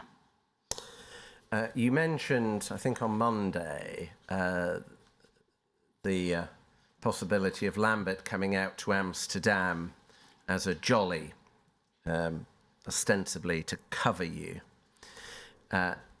Did any manager come overseas with you in relation to any of these trips to give you any form of cover, however onerous or not it might have been?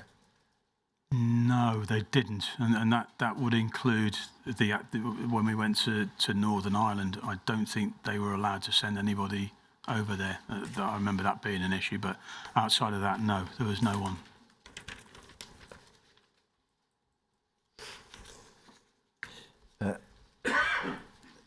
a final question relating to holidays. You may have heard Alison's evidence. She does not have home video from the Israel trip or some World Cup footage from the same era or some of her diaries from the same era. Did you take with you any of Alison's home videos? Absolutely not, no. Did you take any of her diaries? No, I didn't. Can we move now to the question of your integration into Alison's family life? Have you watched the video montage that Alison put together? Yes, I have. And you've heard Alison's evidence and read her evidence as to the degree to which you were integrated into Yes, I her was. family life, including her extended family Correct, life. Yeah. Is there anything of that that you take issue with? None at all, no. It's all correct. Christmas 1997. You spend Christmas with Alison and her mother. Okay, I can't remember that, but yeah. I may have got that. You spend Christmas with Alison and Alison's family, is that right? I honestly, I can't remember. We may well, if she said that we did, then I accept it. I can't remember exactly that. No. With her brother and brother's wife? Yeah, that sounds. Yeah, we've done that before, and that also at a later date. Yeah. Christmas 97. You are with Alison and her relations. Your wife and your children are presumably having Christmas on their own. I can't remember. They're probably with family actually. But yes, I can see the where that question is coming from. Yeah, it's a horrible dilemma. What were you thinking? Again, I tried to put all of that out of my mind. You know, I was certainly from the home perspective. Again, as I said before, you can't handle getting emotional about the family matters. You just got to put them out of your mind, or you couldn't function. And that's how I coped with it. Why did you think you should spend Christmas with Alison and Alison's family and not with your real family? Because again, I was undercover, and how do I explain to Alison or anyone else that I'm disappearing off for Christmas time? It was just it was too late for even contemplating that. So no, that wasn't out of the question. There was a time where Alison's father was ill in hospital in December 1999, wasn't there? Yeah. Have you heard Alison's evidence and her concerns that there might have been some deliberate interference with her father's care? Can you help us with whether or not there was any deliberate interference to protect you? Absolutely not. I mean, nobody would have known I've gone down. I dropped her off down at that particular hospital. The eve of the new millennium. Alison's recollection is that you were with her at the home of Alison's brother and sister-in-law. Correct. It was quite a moment, wasn't it? Certainly was. A moment of reflection. What, for me personally or for everybody? I'm asking you whether it was for you. Yes, obviously the occasion meant that it was. Obviously it's a once in a lifetime thing, and you're thinking, this is where I need to be with my family, really. But I wasn't. It was all part and parcel of the, my extraction and the run down to the end of my deployment was looming. But yeah, it was a particularly unhappy time, and I think it was exacerbated by the fact that this was a big occasion and I wasn't with my family. What was the conversation like around the table at your real home with S about that? Later on, Beforehand, when you have to tell her you're not going to be there. I think I think by that stage she'd expected me not to be there because of the difficulties of me getting away for even an overnight would have been very difficult. So yes, I think she wouldn't have liked it, obviously, but I didn't like it. But I don't recall an actual conversation around that event specifically. It was just an accepted part of my deployment. Bearing in mind I was coming right to the end of it now, so I think we were both looking at that final flag. So yes, this was an important day, not as it was, but this will all be behind us in a few months. And from the point of view of Alison, tainting the memory of an important event with the presence of an undercover police officer. Well, yes, with the benefit of hindsight, of course, but I think that, as I recall, at that particular time, there were quite difficult times. The relationship was in quite poor shape at that point, with all of the previous months visiting to the counselling and all the issues around the baby. Yeah, it was quite depressing. I wouldn't say it was a happy occasion, but yes, I understand. Yeah, I would have tainted her experience of that Millennium event. Yeah.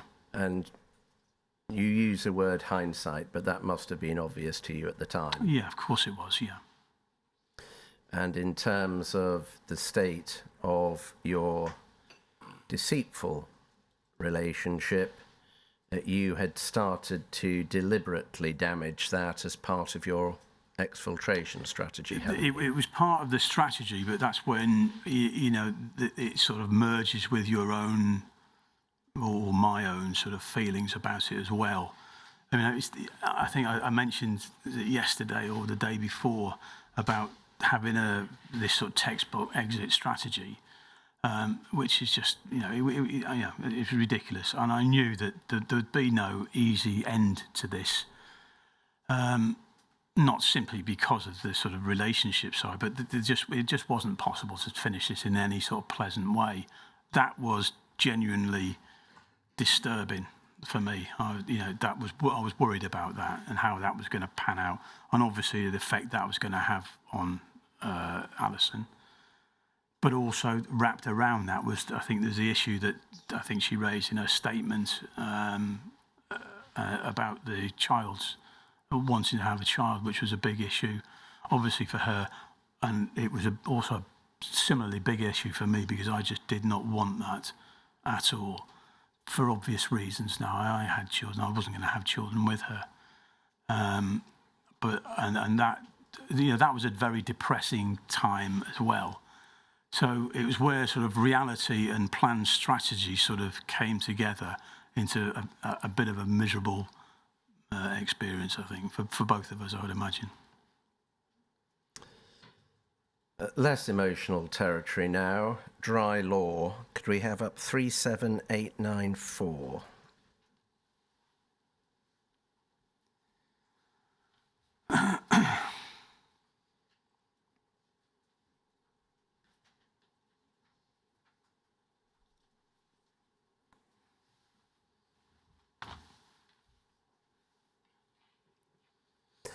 This is a property deed, which you may have heard Alison give evidence about, and you are witnessing signatures in your cover identity.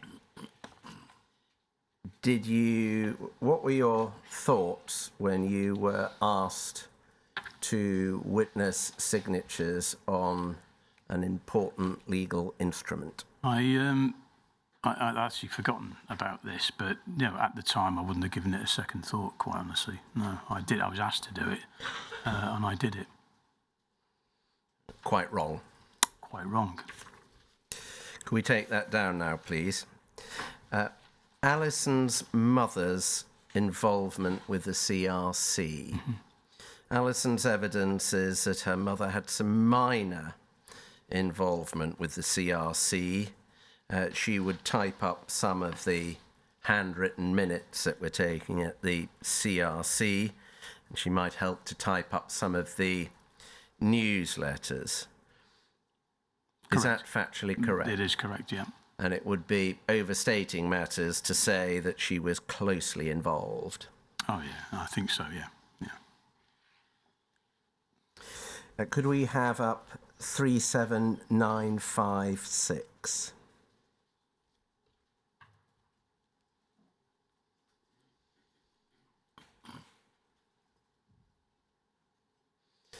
This is a photograph of you and Alison. If you look at your left hand, were you pinching Alison when this photograph was taken? It looks like it, yeah. Was that something you were in the habit of doing? I don't know, trying to get her to laugh. I can't remember, no. It was quite a happy occasion. I'm sort of smiling away there, but no. I don't know why I'd done that. I dare say she was probably laughing at the same time as well. I wasn't in the regular habit of pinching her, no. Were you trying to cause her pain? I'm probably trying to make her laugh or something for the benefit of the thing, I would imagine, no, the innocuous. Could we take that down and have up 37906?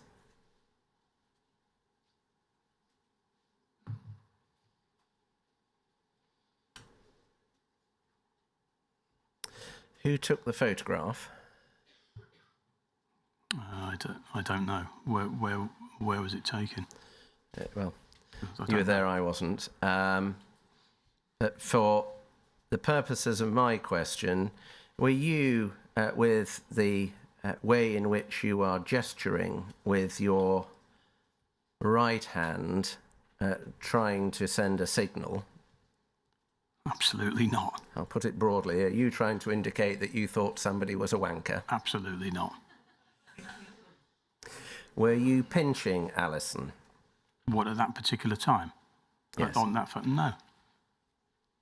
Can we take that down now, please? Can we have up now 37732,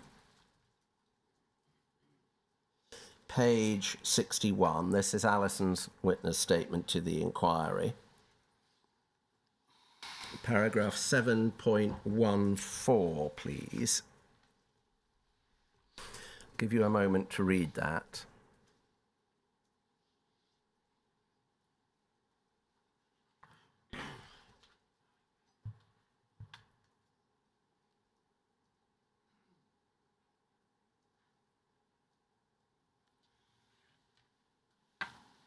Okay. No, I don't recall that incident at all. I'd be interested to know who that person was. We can write the name down and have that passed up to you. It's on your sheet. It's number 5.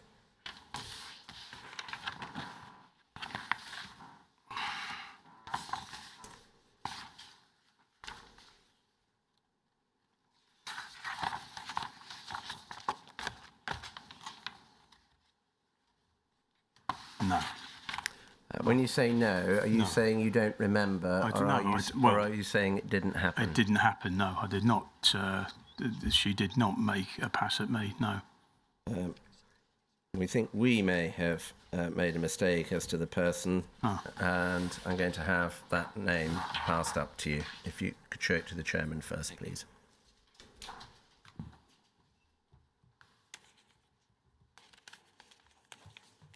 Thank you.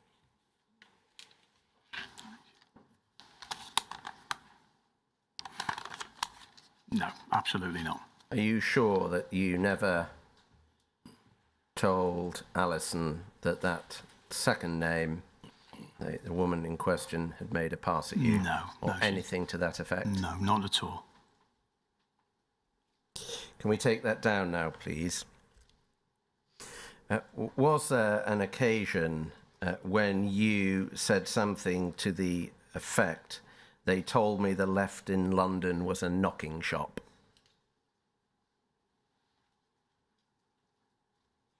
I allegedly said that to somebody. I don't To Alison? No, I don't remember that, no.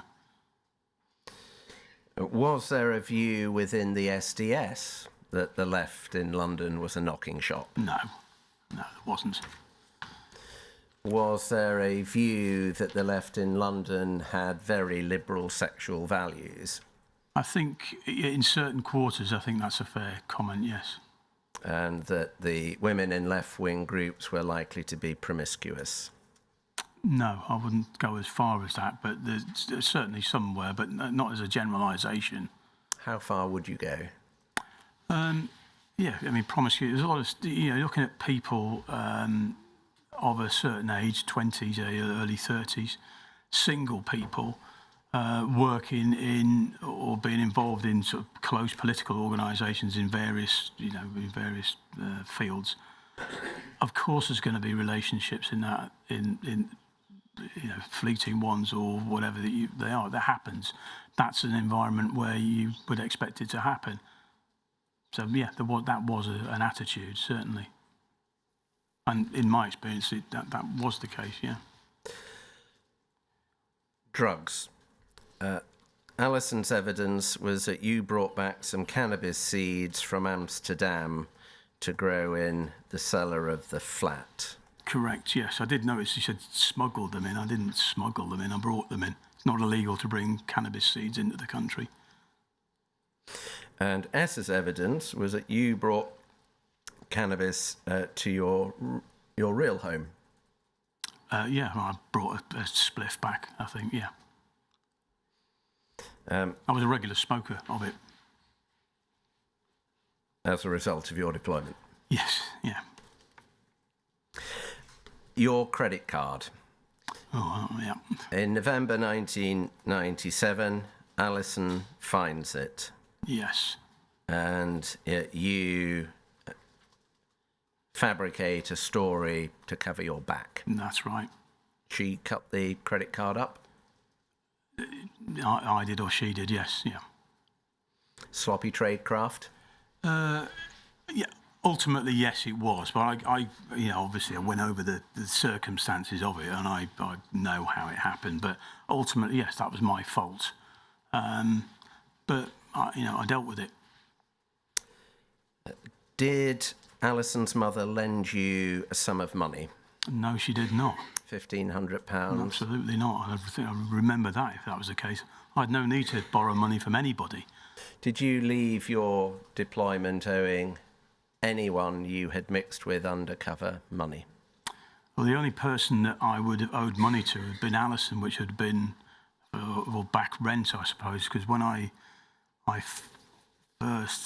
first went away, and was away for a week, and then when I finished, probably 2 months worth of rent I would have owed her.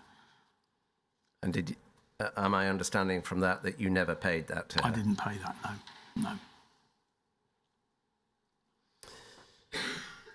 Is it right that from about 1998 it became clear that Alison wanted to start a family? Yeah, it popped round about then, yes, she was talking about it, yeah. And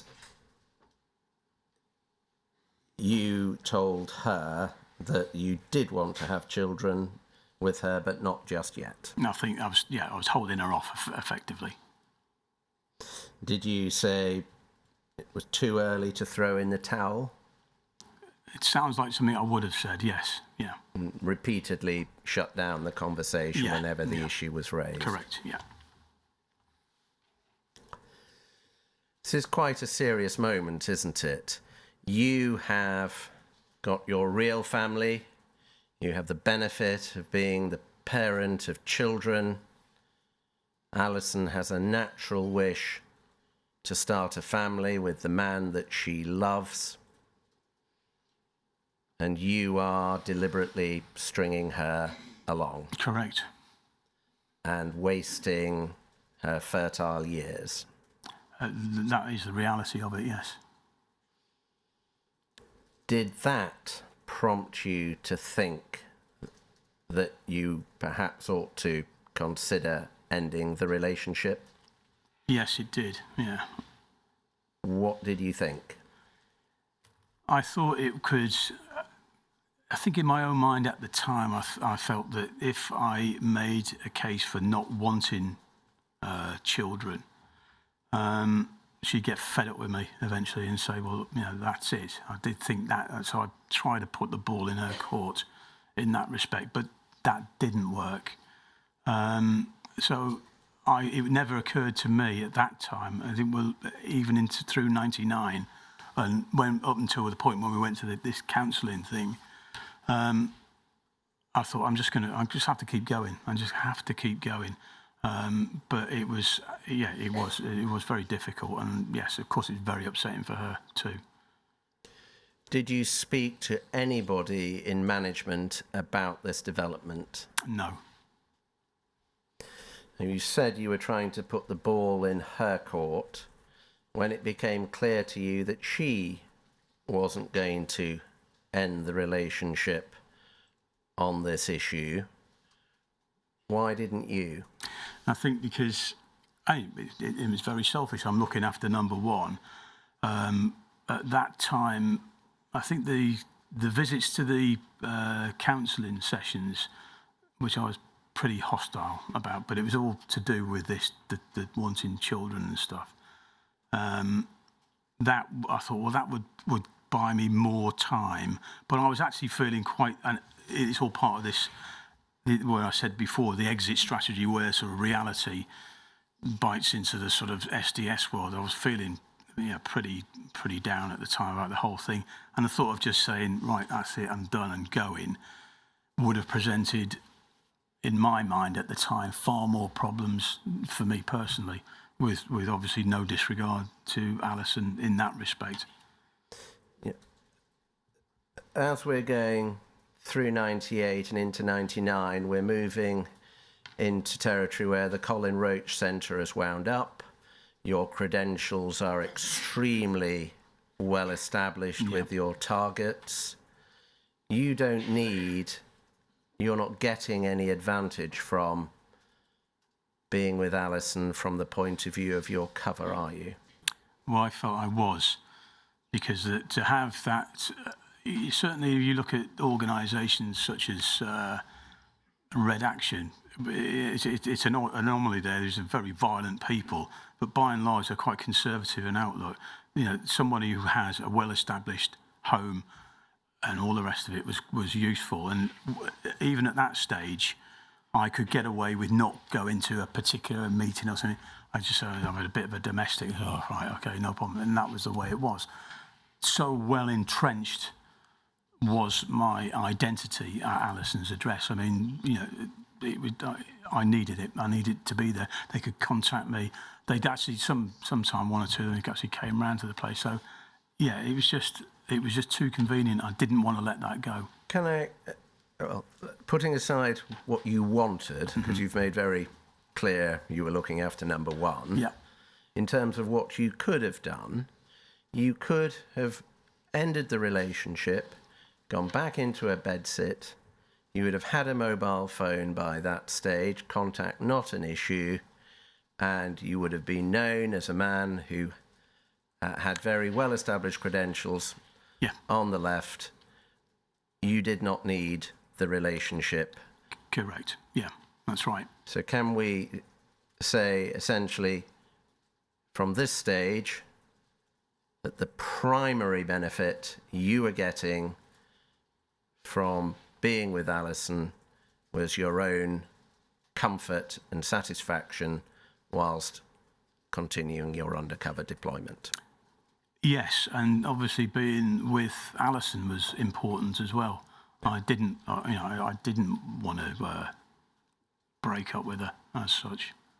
But at the cost of continuing to deny Alison the opportunity to form a real relationship whilst her biological clock was ticking. Yes. That was an extremely cruel thing to do to Alison, wasn't it? Yeah, I agree. Yes, it was.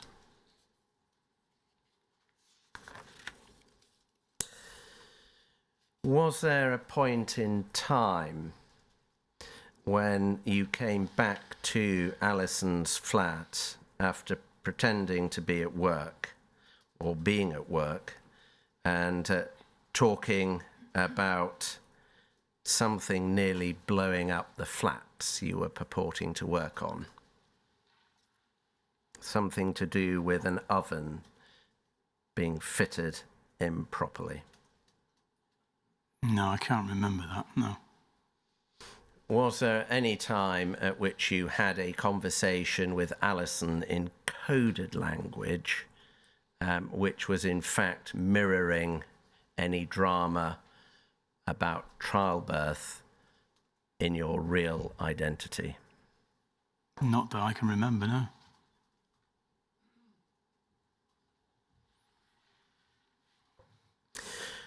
Want to move on to the counselling. You have couple counselling with Alison through Relate, starting in about early 1999. Yeah, I read that in her statement, but my recollection was I think we went over to Amsterdam for a holiday in August of '99, and I thought it started after that. I thought it was in September. That was my recollection of it. I don't think it was any earlier than that.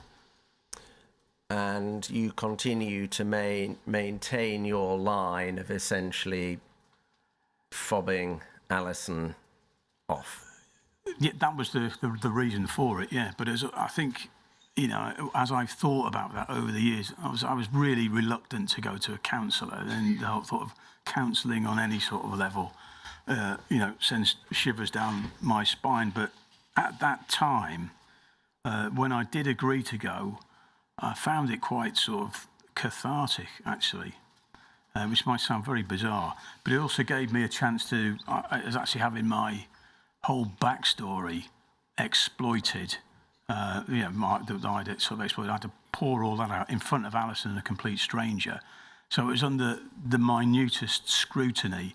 And I think in doing that, I did reveal a bit of myself, which perhaps I shouldn't have done. But I think the net position for me, it was quite cynical, I suppose, is that I had the counsellor over and she thought, oh, I was a bit balmy. That was my impression. You thought you were doing your job well? Yeah, I mean, it's an unpleasant thing to say, but yes, I think I did on that occasion. I want to now contrast that with your relationship with S. Her evidence was that she was never able to persuade you to have any counselling. Probably, yeah. Yeah, I think that was yes. I can't remember having that conversation, but yeah, that is consistent with what I would say, yeah. So why is it you will go to counselling with Alison, take professional satisfaction from having the counsellor over, but you won't go to counselling in your real life to try and address the problems in your marriage? Well, I'm not particularly fond of counselling and the benefits of that. But you did just say that you found it cathartic. I did at that time, but then again, you know, I'm being somebody else, completely somebody else, but I'm almost got a foot in both worlds at that point. You know, mentally it was quite a difficult time. So it was quite useful to be able to talk to a complete stranger about that, because there was nobody I could speak to at that level.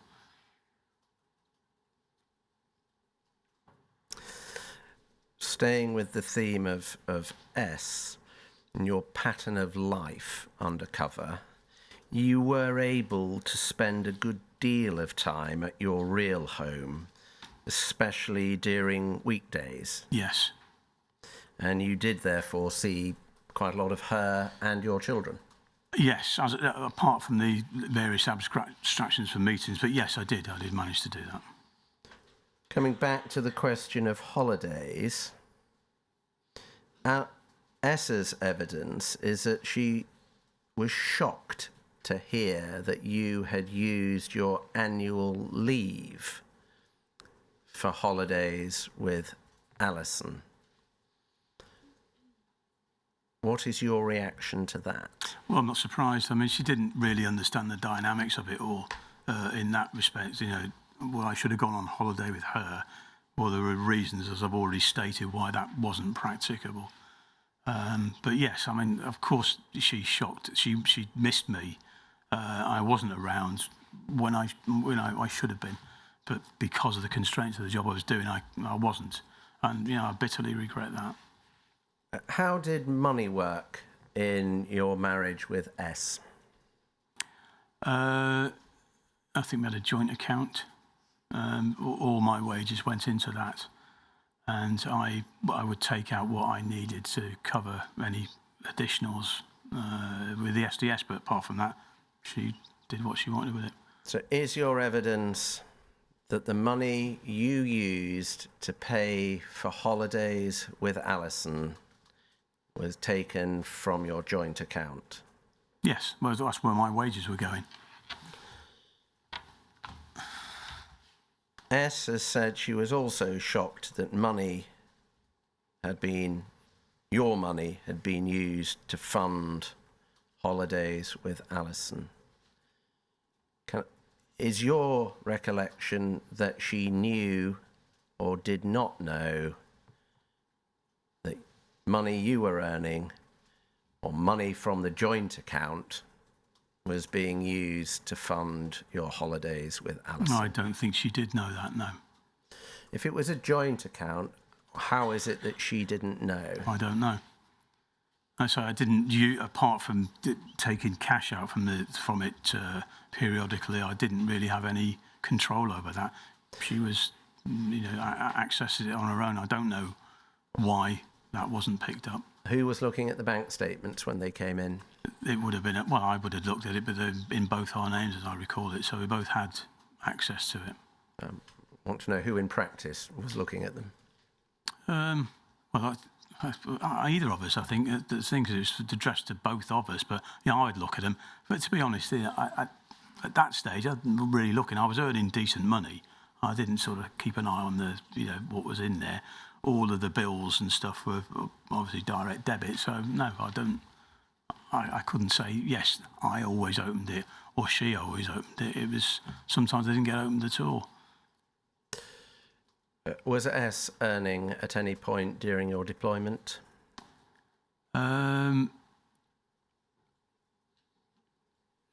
No, she wasn't, as far as I'm aware, no. Was all the money that went into the joint account earned by you? Yes.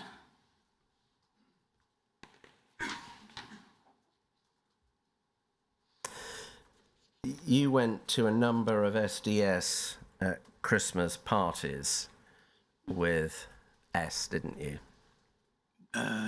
We certainly went to 2, yes, I remember. Her recollection is one in Morton in Marsh, one in Rutland, and one in the New Forest. Okay, yep, 3 then, yep.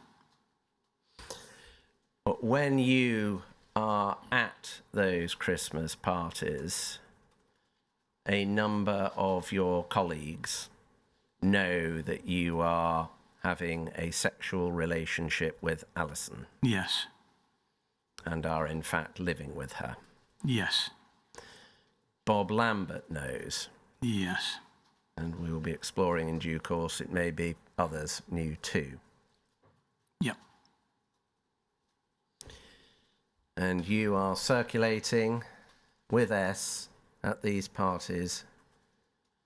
She does not know of your deception of her. They do. Yes. That must have been pretty awkward for you. No, it wasn't. Why not? I think it wouldn't have even occurred to me that was an issue. This was a pure family occasion.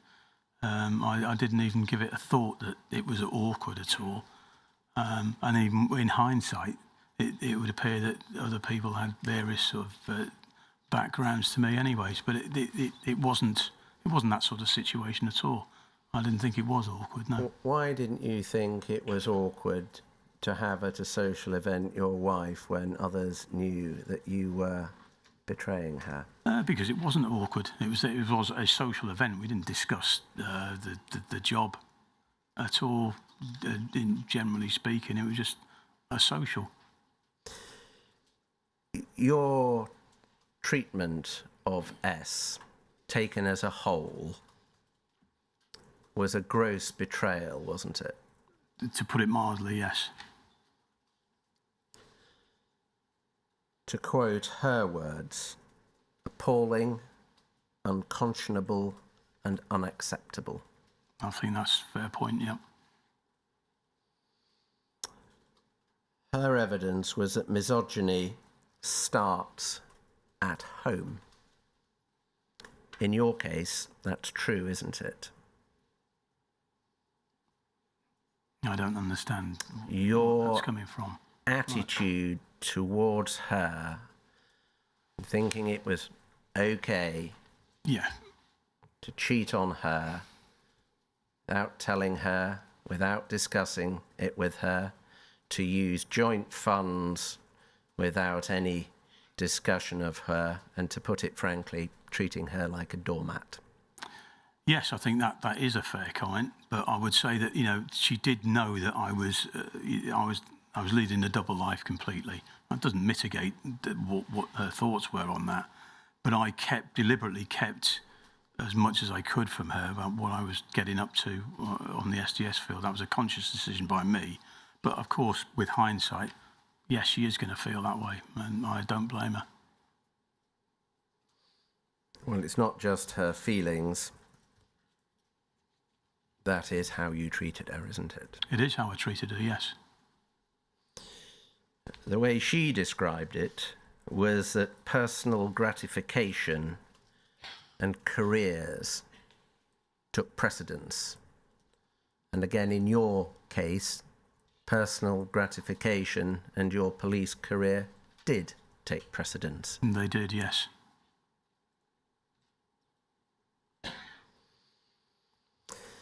When Alison traced your children's birth certificates in the course of trying to find you, one of your children has a birth certificate which records their father's occupation as a joiner. Why does the birth certificate of your child bear the job description of your cover personality? Because at that particular time, that's what I did. And when registered that birth, it was Mark Cassidy. So, and I think it was also, I didn't want to, where I was living at the time, I didn't want to allude to the fact that I was a police officer. You weren't a joiner, you were a police officer. I was a police officer, yeah, but I wasn't going to stand up in that particular council room looking as I was and make it known that I was a police officer.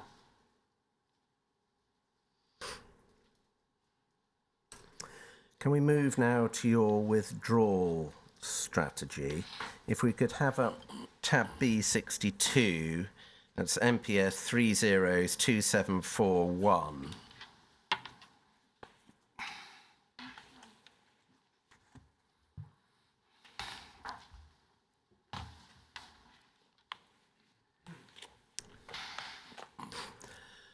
This is your withdrawal strategy. If we go to page 3, please, we can see that it bears Sergeant Tiddy's initials at the end, and it's being circulated for comments to HN58, HN53, Sergeant War and Sergeant Greeny. How much input did you have into this document? None at all. I mean, when I remember getting called to a meeting with, I think it was HN58 and Steve Tiddy, basically to talk about my thoughts on the best way of extracting myself from this. And on the back of that, DS Tiddy has gone off and made a summary of this, and which I hadn't seen. I hadn't seen until this appeared in the evidence bundles, and this is what it was. Could we have a look at page 1, please? And if we look at the third paragraph down, first of all.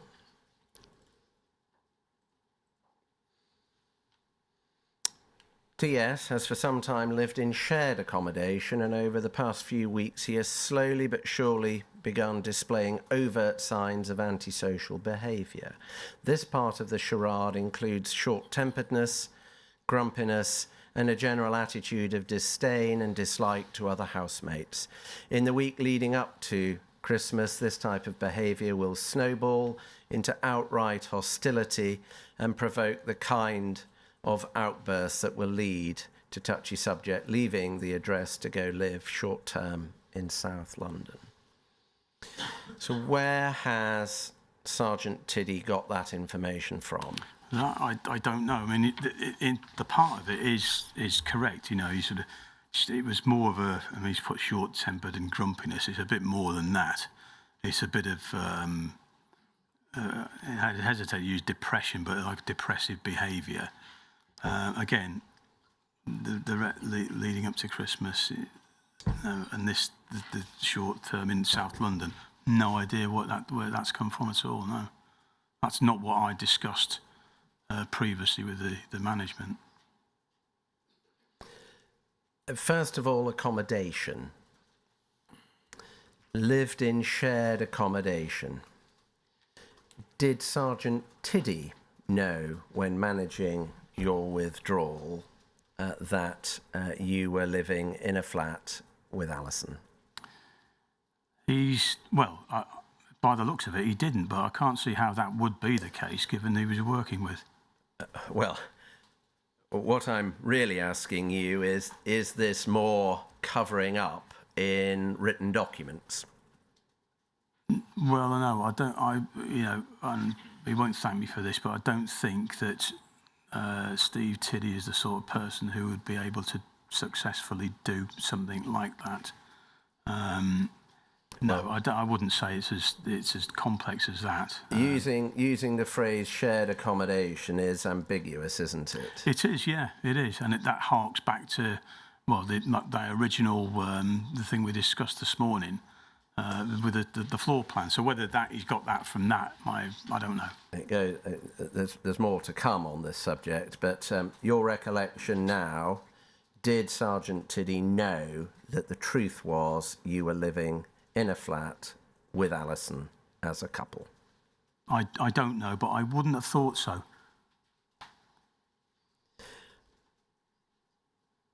Second, your actual conduct up to Christmas. You feign a mental breakdown, effectively, don't you? Not a breakdown. It was that effectively, it was just it was a depression, not a complete mental breakdown. No. Mental distress. That's more like it, yeah. Do you do that all of a sudden? No. And when do you start doing it? Again, this, as I said before, I would say that came into when we came back from Amsterdam, so it had been sort of from September onwards, and this is when the pressure of the children things was coming on, and yes, it was causing me mental anxiety, as I said before, linked with the fact that I was leaving and I didn't want to leave Alison at that stage, and all of those things. So it was a bit of a stress overload time at that time. Alison's evidence is that you did not appear to her to be depressed during the autumn. Okay. Obviously, I hid it too well. I take it from your answers in relation to Sergeant Tiddy that you did not personally tell him about your living arrangements. Absolutely, I wouldn't have done anyway, no. Can you help us with why you would not have trusted Sergeant Tiddy with that information? I mean, I think he was known to be a little bit indiscreet, I would just call him. I don't when I mentioned yesterday during the telephone call that Alison picked up overnight,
for the things I haven't. What were the things that you hadn't done?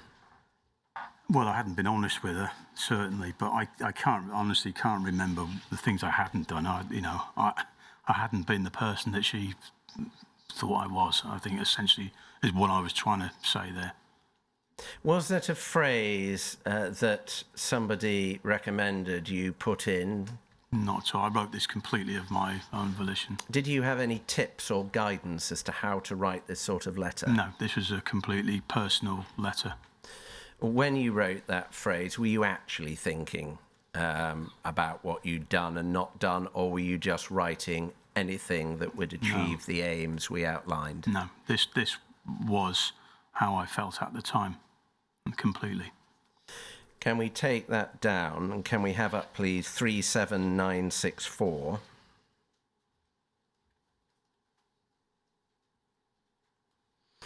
This is a second letter dated the 11th of April 2000. Again, are you familiar with the contents? Yeah, mostly, yeah. If we could go to page 2, please. And the PS. Yeah. Take care, be strong. I am always thinking of you. Yes. That plays with her emotions, doesn't it? Yes. And in the circumstances was simply stringing her along. I think, yes, on the face of it, it does. But we were talking about, when was this, April, had I left then, or it was just on the cusp of leaving.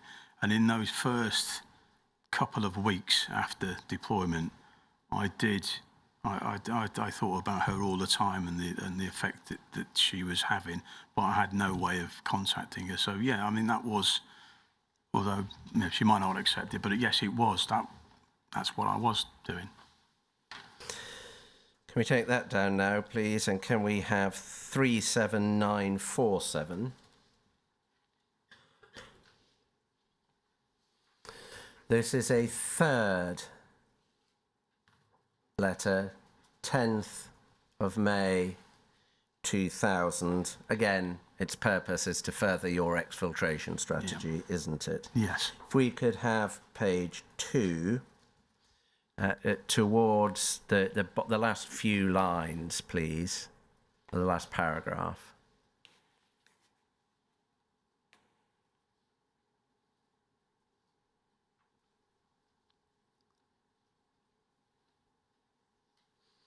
I am sorry I have hurt you. I didn't mean to, but you have a different agenda than me. You said yourself things can't be like they were between us, and that I had to... Does that say grow up? Grow up, yeah. Well, you were right, but I couldn't face all that.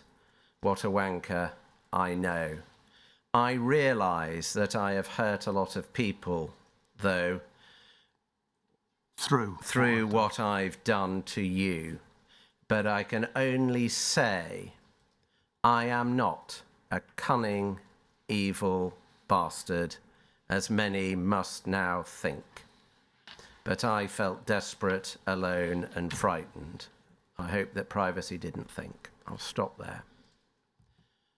I can only say that I am not a cunning, evil bastard. Do you maintain that denial now? That I'm not. Well, clearly I was.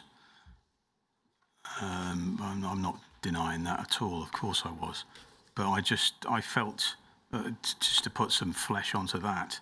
At that particular time when I wrote that, I love this woman, and I did feel absolutely horrible, and I knew that someday she would think the worst of me. So I was simply preempting that. But yeah, essentially, I was a cunning, evil bastard. I accept that. Wrong, but that's the way it was. Sorry, moving on to another topic. May we rise for lunch? Certainly. So that we can all understand what is going to happen this afternoon, Roughly how much longer do you have of your own questions? I would have thought perhaps an hour. Yes. And then there is the Rule 10 process. There may be re-examination. And there's also, I understand, there's been an application to cross-examine, which you've considered. I haven't had that put to me yet, but I'm aware of the possibility. We'll resume at 1:55, please. All rise.